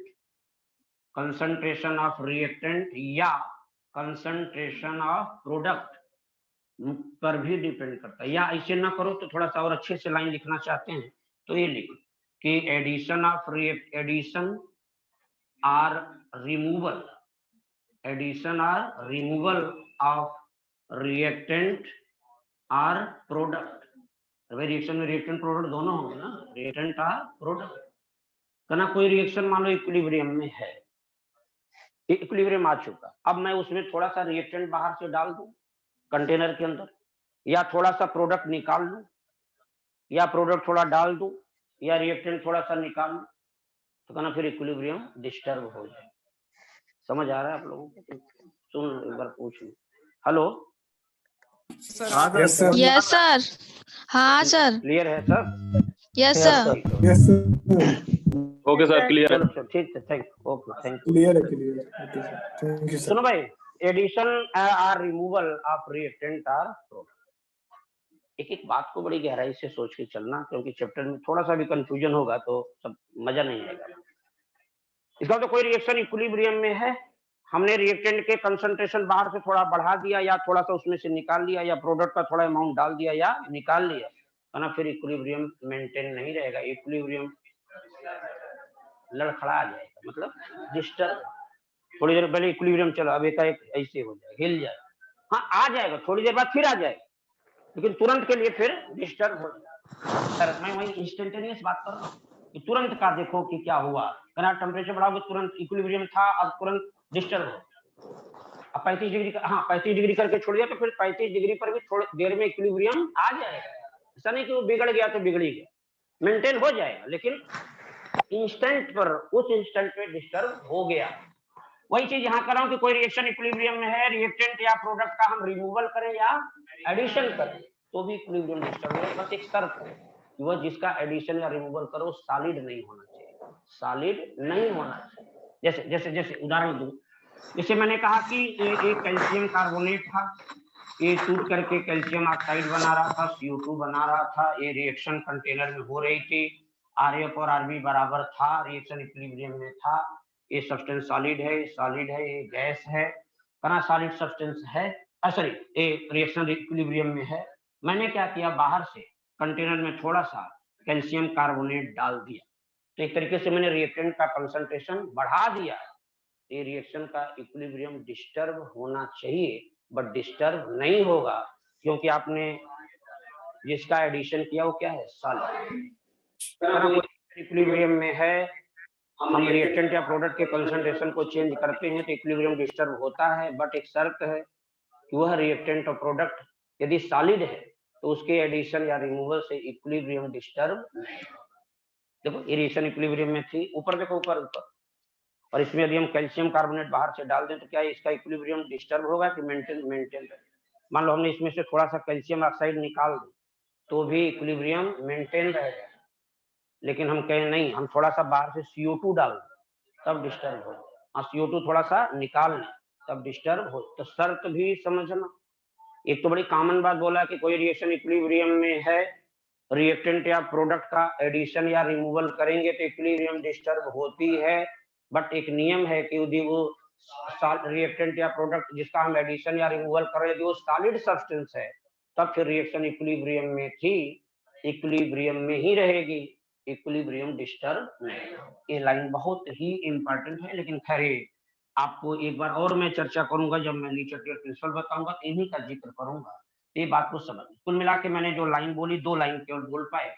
इक्विलिब्रियम किन किन फैक्टर पर डिपेंड करता है, टेम्परेचर पर और कंसंट्रेशन ऑफ रिएक्टेंट या कंसंट्रेशन ऑफ प्रोडक्ट। रिएक्टेंट या प्रोडक्ट का कंसंट्रेशन चेंज करोगे इक्विलिब्रियम चेंज होगा। या दूसरी बात बोला क्या, रिमूवल या एडिशन, अरे रिमूवल एडिशन करोगे रिएक्टेंट प्रोडक्ट का तभी तो कंसंट्रेशन चेंज होगा। तीसरे नंबर पे आ जाओ बेटा, volume of vessel. Volume of vessel या कंटेनर, थोड़ा आराम से चल रहा हूँ लेकिन कल से स्पीड थोड़ा बढ़ाऊंगा। वॉल्यूम ऑफ वेसल या कंटेनर, किसी रिएक्शन का जो रिएक्शन जिस बर्तन में हो रहे उसका वॉल्यूम थोड़ा घटा दो या बढ़ा दो, इक्विलिब्रियम डिस्टर्ब हो। क्यों क्यों क्यों डिस्टर्ब हो? अरे भाई वॉल्यूम को घटाओगे या बढ़ाओगे तो उसके अंदर जो रिएक्टेंट या प्रोडक्ट हैं उनके कंसंट्रेशन बदल जाएंगे। कंसंट्रेशन बराबर होता है मोल अपॉन वॉल्यूम। देखो उस कंटेनर में रिएक्टेंट प्रोडक्ट को डाला तो कुछ नहीं, न तो निकाला, हमने केवल वॉल्यूम को कम कर दिया या ज्यादा। वॉल्यूम को चेंज करोगे तो उसके अंदर जो रिएक्टेंट प्रोडक्ट है उनके कंसंट्रेशन वेरी करेंगे, और कंसंट्रेशन भी चेंज होगा तो इक्विलिब्रियम चेंज। पहले ही आपने लिखा, इसका मतलब कंटेनर के वॉल्यूम को यदि आप कम ज्यादा करते हैं तो रिएक्शन का इक्विलिब्रियम डिस्टर्ब होगा। तीसरे के बाद चौथे नंबर पे बात करूंगा, pressure of reaction. Pressure of reaction करा कि रिएक्शन का प्रेशर कम ज्यादा कर दो, कहना फिर भी इक्विलिब्रियम डिस्टर्ब। अरे भाई कोई कंटेनर है, उसके अंदर रिएक्शन चल रही है, रिएक्शन इक्विलिब्रियम में थी, मैं उसके उछल के कूद के उस कंटेनर पे बैठ गया जाए तो क्या होगा, उसका वॉल्यूम घटेगा। कुछ ऐसा फ्लक्चुएट कर लेना, जैसे प्रेशर बढ़ाने से क्या होगा, वॉल्यूम घटेगा, और वॉल्यूम चेंज हुआ तो फिर उसके अंदर जो रिएक्टेंट प्रोडक्ट है उनके कंसंट्रेशन वेरी कर गए तो फिर इक्विलिब्रियम। सब सीक्वेंस से लिख रहा हूं। उसके बाद पांचवें नंबर पे एक बात करूंगा कि यदि कोई रिएक्शन है और उसमें इक्विलिब्रियम में है, कंटेनर में रिएक्शन हो रही इक्विलिब्रियम में है, उसमें मैं कैटलिस्ट ऐड करूँ, क्या सॉरी हाँ कैटलिस्ट नहीं ऐड करो, इनर्ट गैस डालो, क्या inert addition of inert gas at constant pressure. यहाँ पे बहुत इंपॉर्टेंट है, कंफ्यूजन देखो यहीं से दूर कर लेना। Addition of inert gas at constant pressure. समझना जरा सा, फील करो जरा सा। जैसे मैंने कहा कंटेनर, इसमें ऊपर एक पिस्टन लगा हुआ है, ए से बी, बी से ए बन रहा है, रिएक्शन में RF और RB बराबर है, इसका मतलब रिएक्शन इक्विलिब्रियम में है। अच्छा ऊपर एक पिस्टन लगा, यहाँ से प्रेशर फिक्स है, अब पिस्टन यही रुका हुआ है, प्रेशर कांस्टेंट, रिएक्शन अंदर जो चल रही है वो इक्विलिब्रियम में है। ठीक, मैंने क्या किया, बाहर से इसमें इनर्ट गैस इंजेक्ट कर दिया, डाल दिया इनर्ट गैस, इसके अंदर हमने थोड़ा सा इंट्रोड्यूस करा दिया, इनर्ट गैस डाल दिया। इनर्ट गैस डालने से क्या होगा, इक्विलिब्रियम प्रभावित होगा कि नहीं होगा? क्यों भाई? इनर्ट गैस डालने से क्या होगा, ये पिस्टन ऊपर उठ जाएगी। अरे बोलो ना, ये बैलून है इतना, उसमें हवा भरा, इतना उसका आयतन है, बाहर से थोड़ा सा और गैस भर दो तो उतना ही रहता है, इतना हो जाता। वही चीज यहाँ होता है। पिस्टन एक मूवेबल पिस्टन है, ऐसा नहीं कि स्थिर है बिल्कुल, अब तुम हवा भरो कुछ नहीं होने वाला। ये मूवेबल पिस्टन लगा हुआ, पी प्रेशर था, ऊपर से बाहरी प्रेशर लग रहा था। अभी रिएक्शन हमारी इक्विलिब्रियम में थी और मेरे मन में आया विचार, इसमें थोड़ा सा इनर्ट गैस का एडिशन करा दो, अंदर डाल दो। इनर्ट गैस माने हीलियम, नियॉन, आर्गन, इस टाइप का, जो अंदर जाके कोई रिएक्शन न करे, अक्रिय गैस हो, इनर्ट, उदासीन।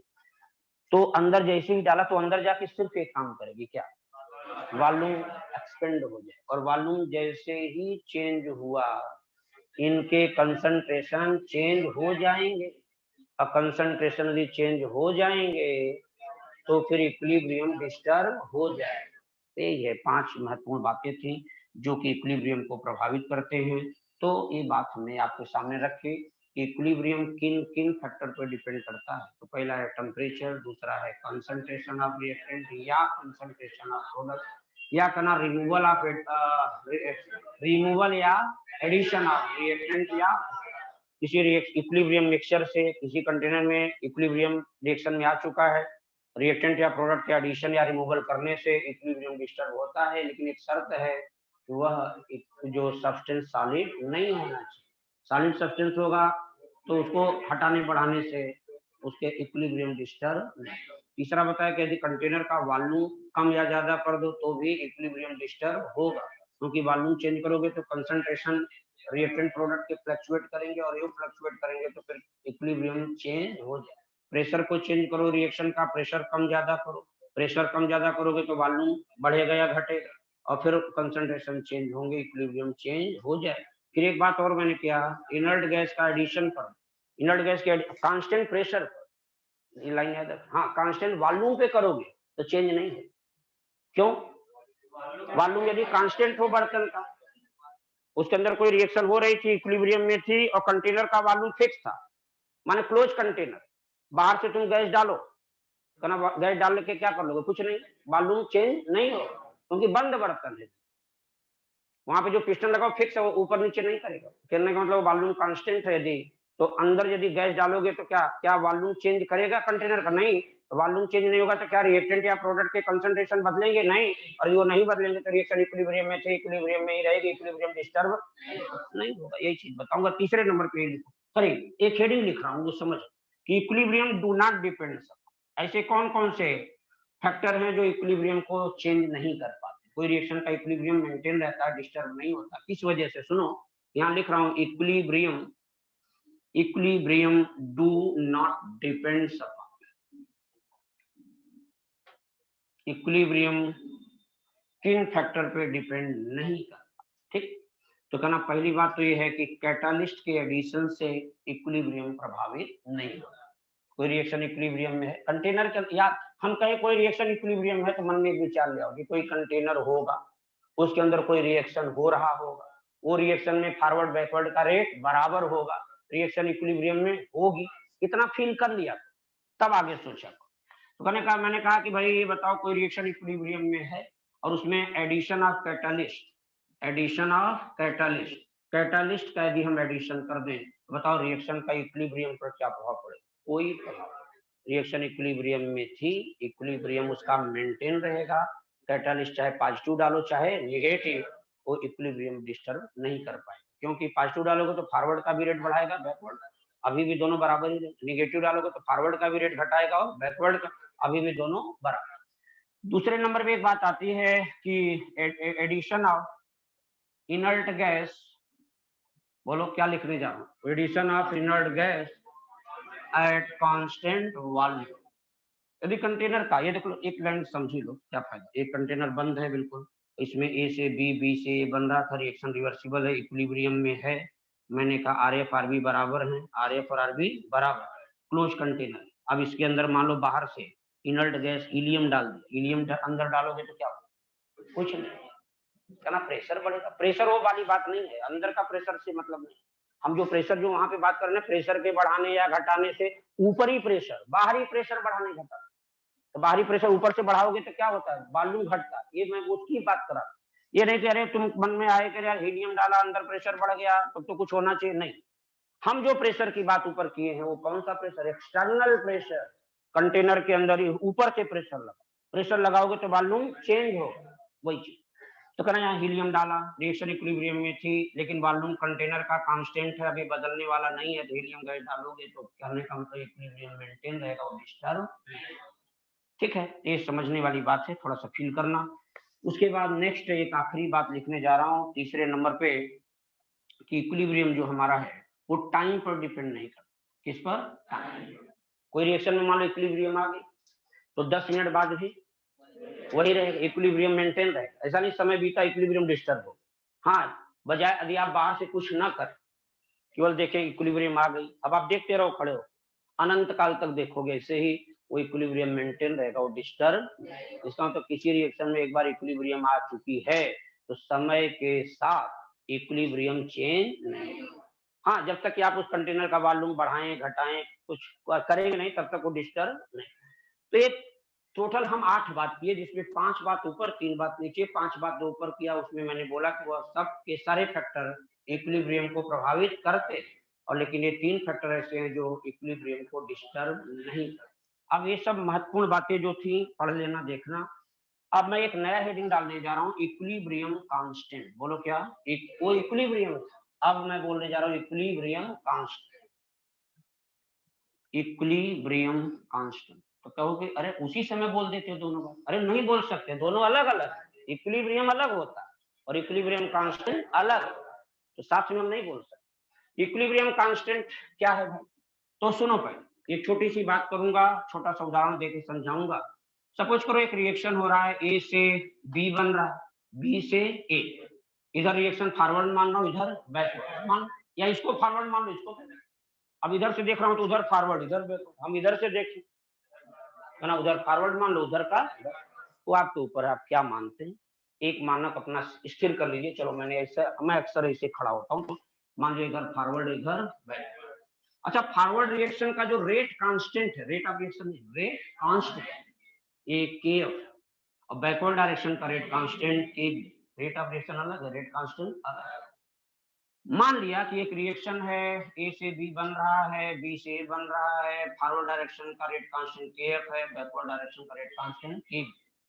चलो मैं यहाँ 2 बात करने चल रहा हूँ। मैंने कहा फॉरवर्ड डायरेक्शन, पहले मैं फॉरवर्ड सोच रहा हूँ, फॉरवर्ड रिएक्शन के बारे में जरा सोचो। तो कहना यार फॉरवर्ड रिएक्शन का जो रेट निकाला, आर एफ मतलब समझो, rate of reaction for forward direction. क्या लिखा है? फिर से पढ़िए, क्या लिखा? Rate of reaction for forward.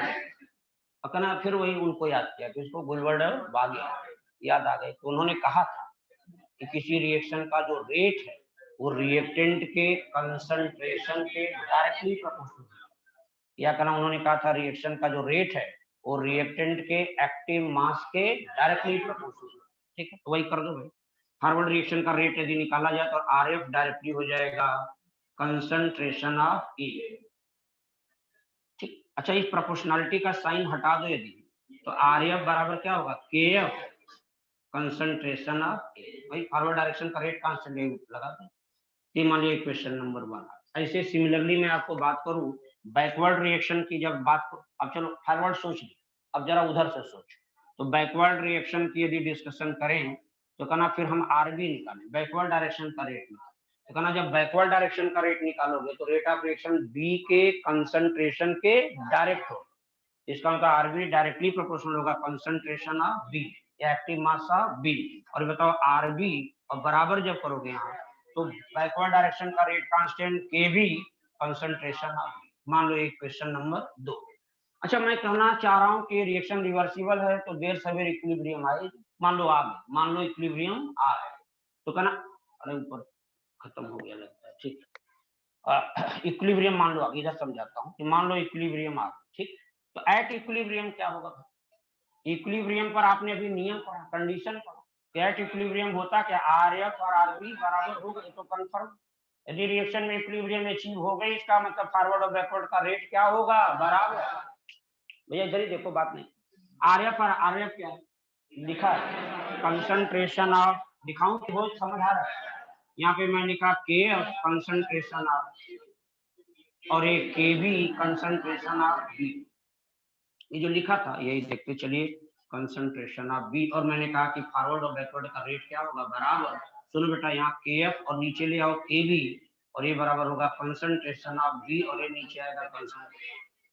तो कहना ये बताओ ये KF क्या है, ये है rate constant for forward direction, और KB क्या है, rate constant for backward direction. तो कहना यार ये भी कांस्टेंट और ये भी कांस्टेंट, तो कांस्टेंट अपॉन कांस्टेंट एक नया कांस्टेंट आता है जिसको मैं इक्विलिब्रियम कांस्टेंट कहता हूँ। क्या, इक्विलिब्रियम। क्यों, क्योंकि रिएक्शन किस में आ चुकी, इक्विलिब्रियम।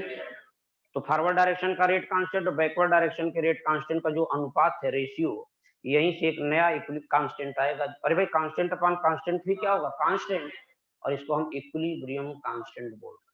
तो कभी पूछे कि यार इक्विलिब्रियम कांस्टेंट है क्या, तुमने इतना लंबी चौड़ी कथा कर दी, ये है क्या, डेफिनेशन बताओ। तो डेफिनेशन आपके सामने दिख रहा है, equilibrium constant is the ratio of rate constant for forward direction to the rate constant of backward.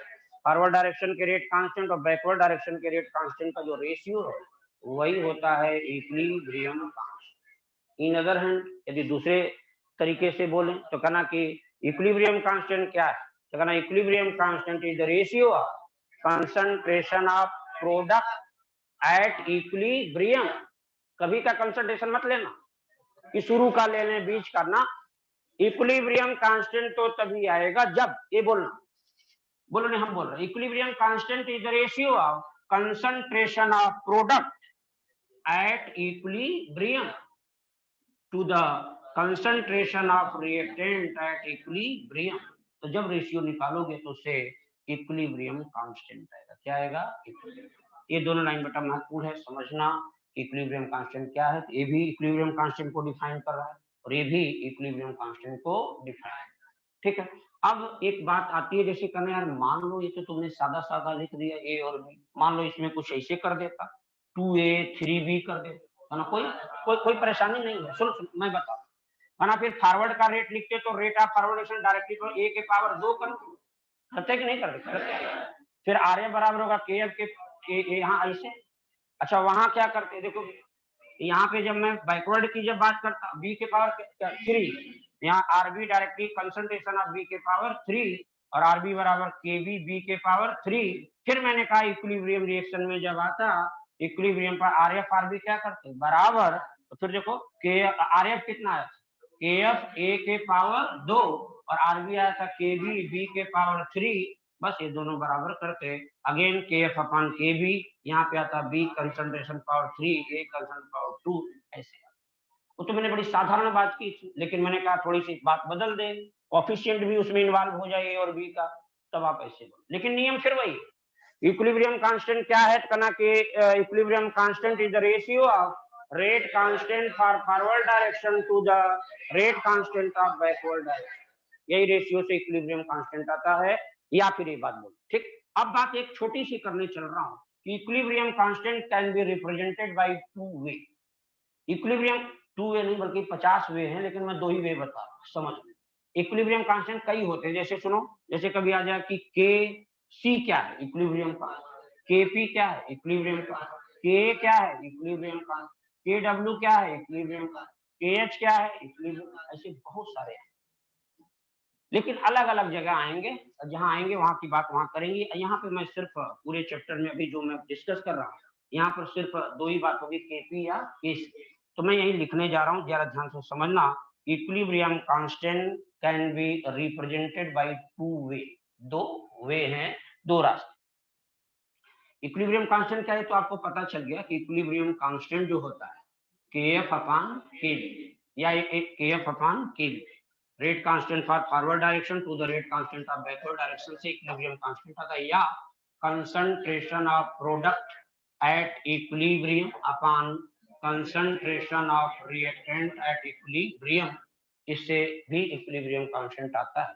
मैंने लिखा equilibrium constant can be represented, बस 10-5 मिनट की बात और है बच्ची, थोड़ा सा हिम्मत से देख लो। काफी देर से पढ़ रहे हो, आप बोर लग रहा होगा, लेकिन फिर भी थोड़ा सा चैप्टर कवर करना, तो इसलिए थोड़ा जल्दी जल्दी कर रहा हूँ। Equilibrium constant can be represented by 2 वे, इसके 2 वे मतलब 2 रास्ते हैं। क्या क्या, सुनो बेटा। यदि मैं कभी ऐसा कहूं कि यार ये बताओ इक्विलिब्रियम कांस्टेंट जो आया, यदि मैं ऐसा लिखूं कि कंसंट्रेशन ऑफ प्रोडक्ट, ध्यान से समझ, concentration of product at equilibrium upon concentration of reactant at equilibrium यदि लिखूंगा, तो इससे इक्विलिब्रियम कांस्टेंट आता है, बट उसको हम के सी बोल देते हैं। के सी मतलब समझ, कंसंट्रेशन का रेशियो लिया गया। हाँ, लेकिन यदि कहे कि नहीं कोई रिएक्शन है, उसमें रिएक्टेंट प्रोडक्ट गैसियस है, और हम उन गैसों का कंसंट्रेशन न लेके पार्शियल प्रेशर ले, क्या प्रेशर की पार्शियल, क्यों क्यों क्यों ऐसा? क्योंकि वहां कंटेनर में गैस नहीं, गैसों का मिश्रण होगा, और गैसों का मिश्रण जब होता है तो पर्टिकुलर गैस के प्रेशर को हम पार्शियल प्रेशर बोलते। तो वही मैंने कहा कि यदि कभी ऐसा लिखा कि partial pressure of gas, partial pressure of product, भाई रिएक्टेंट साइड में भी गैस है और प्रोडक्ट साइड में भी गैस, तो मैं लिखा कि partial pressure of product at equilibrium. कभी का पार्शियल प्रेशर मत उठा लेना, इक्विलिब्रियम पहले रिएक्शन में आने दो, फिर इक्विलिब्रियम पर देखो कि प्रोडक्ट का और रिएक्टेंट का पार्शियल प्रेशर क्या है, वहां से जब रेशियो निकालोगे तब इक्विलिब्रियम कांस्टेंट आएगा। इक्विलिब्रियम कांस्टेंट तभी आता है जब रिएक्शन में इक्विलिब्रियम आ चुका होता है, तब सोचना शुरू करो। इक्विलिब्रियम आने से पहले का कुछ मत सोचो। तो कहना partial pressure of product at equilibrium divided by partial pressure of reactant at equilibrium. जब ये रेशियो आप निकालोगे तो यहाँ से भी इक्विलिब्रियम कांस्टेंट आता है, बट इस इक्विलिब्रियम कांस्टेंट को हम केपी बोलते हैं। क्या केपी? ये चीज है कि केसी और केपी ये दोनों के दोनों इक्विलिब्रियम कांस्टेंट है, बट डिफरेंस क्या है? करना सुनो, equilibrium constant can be represented by 2 वे। एक केसी की बात की और एक केपी। केसी तब होगा जब हम कंसंट्रेशन का रेशियो लेंगे, और केपी तब होगा जब हम प्रोडक्ट के गैस प्रोडक्ट के पार्शियल प्रेशर रिएक्टेंट के पार्शियल प्रेशर का रेशियो लेके जब हम रेशियो निकालेंगे तो उससे इक्विलिब्रियम कांस्टेंट आता है। क्या? केपी। तो केसी केपी में क्या संबंध होता है, इस पर एक छोटा सा डिस्कशन है कि रिलेशन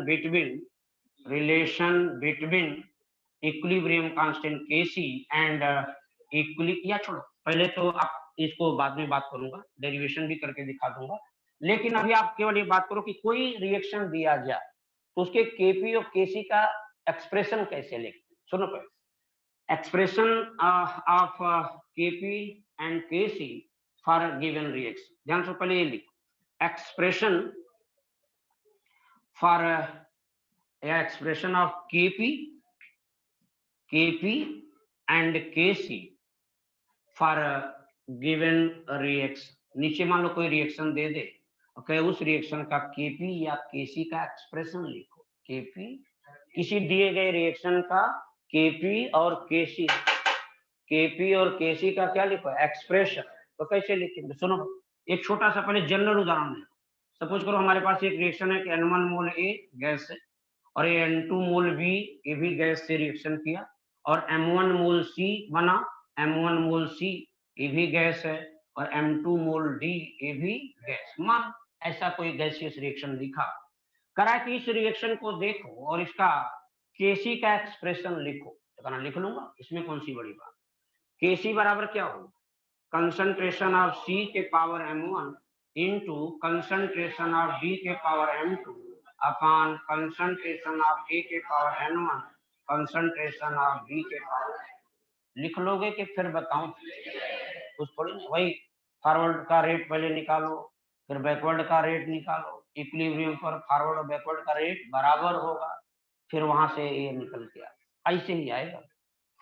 इसका मतलब किसी दिए गए रिएक्शन का केपी केसी का एक्सप्रेशन में लिख लेता हूँ। ये लिख लिया, हाँ करा यार, इसी रिएक्शन का आप केसी का एक्सप्रेशन तो लिख दिया, केपी का एक्सप्रेशन क्या हो? कहना केपी का एक्सप्रेशन लिखना हो तो फिर बोलना क्या?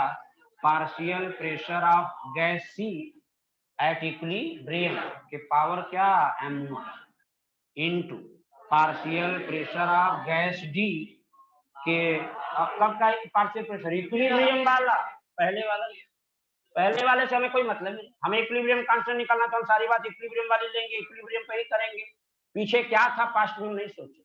ना एक partial pressure of gas D at equilibrium के power m2 divided by partial pressure of gas A at equilibrium power n1 और partial pressure of gas B at equilibrium power n2। ऐसे करके किसी भी दिए गए रिएक्शन का Kp और Kc का एक्सप्रेशन हम लिख लें। हाँ, एक छोटा सा उदाहरण मैं और देना चाहूंगा। वो उदाहरण ये है कि मान लो कभी आ जाए कि भाई हमारे पास CaO कैल्शियम कार्बोनेट है, कैल्शियम कार्बोनेट CaCO3, ये टूटा और CaO बनाया, CaO और CO2 बना। देखो भाई देखते चलो बस फटाफट ये हो जाएगा, ये रिवर्सिबल रिएक्शन करा। इस रिएक्शन का Kc का एक्सप्रेशन लिखिए, Kc तो आप तो यही लिखोगे ना, concentration of calcium oxide at equilibrium into concentration of CO2 at equilibrium divided by concentration of calcium carbonate at equilibrium. लेकिन यहाँ पर मैंने बिगिनिंग में बिल्कुल एक बात बताई कि किसी भी सॉलिड सब्सटेंस का एक्टिव मास ऑलवेज 1 है, या किसी भी सॉलिड सब्सटेंस का molar concentration active mass always 1। तो कहना यार यहाँ 1 होगा, यहाँ भी 1, दोनों सॉलिड, तो 1 लिखने की जरूरत नहीं है। चाहो तो लिख देना, ना लिखना हो तो इसको हटा दो। इसको सिर्फ कहना कि यदि इस पर्टिकुलर रिएक्शन के Kc का एक्सप्रेशन लिखना है तो हम सिर्फ इतना ही लिखेंगे, क्या, concentration of CO2 at equilibrium से पहले। तो कहना चलिए ये बात तो आपने जो बताई कि Kc इस दिए गए रिएक्शन का Kc का एक्सप्रेशन होगा कंसंट्रेशन ऑफ सिर्फ इतना। क्या इस रिएक्शन के यदि Kp का एक्सप्रेशन लिखे तो कहना फिर वही लिखोगे, partial pressure of CO2 at equilibrium, partial pressure of CO2 at equilibrium into इसका कहना सॉलिड का कोई प्रेशर थोड़ी होता है, सॉलिड का प्रेशर नहीं, प्रेशर तो ड्यू टू गैस होता है, ड्यू टू गैस प्रेशर होता है, बट सॉलिड की वजह से कोई प्रेशर नहीं है। इसको छोड़, बस सीधा Kp का एक्सप्रेशन लिखना हो तो वहां पे केवल गैसों को कंसीडर करेंगे, सॉलिड को या लिक्विड को कंसीडर नहीं करेंगे। तो ये लिखना तो Kp का ये सॉरी एक्सप्रेशन हमारा ये हो जाए। तो ऐसे कोई भी रिएक्शन दे Kc और Kp का एक्सप्रेशन लिख सकते हो। जैसे मैं एक छोटा सा उदाहरण आपके लिए लिख रहा हूँ, जैसे इधर आ जाए कि मान लो Fe आयरन है, इसका रिएक्शन मैंने स्टीम से करा दिया, भाप से, ये वेपर है, वाटर वेपर है, इससे रिएक्शन कराया, ये रिएक्शन में बना Fe3O4 जो कि सॉलिड है और 4 मोल हाइड्रोजन गैस बना जो कि गैस है। यहाँ पे आयरन हमारा सॉलिड है, करा ये रिएक्शन ऐसे दी, करा इस रिएक्शन का Kc या Kp का एक्सप्रेशन लिखो। लिख सकते हो भाई? यस, Kp या Kc का एक्सप्रेशन लिखना है तो लिख लेना। क्या लिखोगे भाई? Kc बराबर क्या लिख, Kc कंसंट्रेशन ऑफ हाइड्रोजन के power 4 upon concentration of water vapour के पावर 4। करा इनको क्यों छोड़ दिया, इनको क्यों छोड़ दिया? ले लेना, मैंने कहा कि नहीं भाई ले लो, नाराज हो जाएगा, उसको ले ही लो तो ले लेना, लेकिन उसको समझा देना कि तुम्हारा कंसंट्रेशन 1 होता है इसलिए यहाँ ले नहीं, बिल्कुल नाराज होने की जरूरत नहीं। तो किसी भी दिए गए रिएक्शन का Kc और Kp लिखते समय सतर्क होकर के लिखना है, पूरा सावधानी बरतना पड़ेगा। थोड़ी सी असावधानी होगी दुर्घटना घट जाएगी, तो सावधानी को ध्यान में रखते हुए हाँ इसी का Kp का एक्सप्रेशन लिख, partial pressure of hydrogen gas at equilibrium power 4। अभी तो थोड़ा सही लग रहा है, न्यूमेरिकल आएगा तो बड़ा दिमाग लगाना पड़ेगा, इसीलिए अभी से सोचो, upon partial pressure of water vapour के पावर 4। ठीक, एक रिएक्शन का लिखोगे, मन है, मन तो नहीं लेकिन लिख लो। NaHCO3 सोडियम बाइकार्बोनेट सॉलिड हो गया, खत्म हो गई बात। और ये टूट के बना दिया Na2CO3 सॉलिड और CO2 गैस और H2O लिक्विड, बस हो गया, खत्म बेटा, हो गया। ये रिएक्शन हमने पहले करा, इसका केसी का एक्सप्रेशन लिख और केपी का, चलो लिख के ले आना, नेक्स्ट टाइम पे बात करता हूँ। Okay, thank you.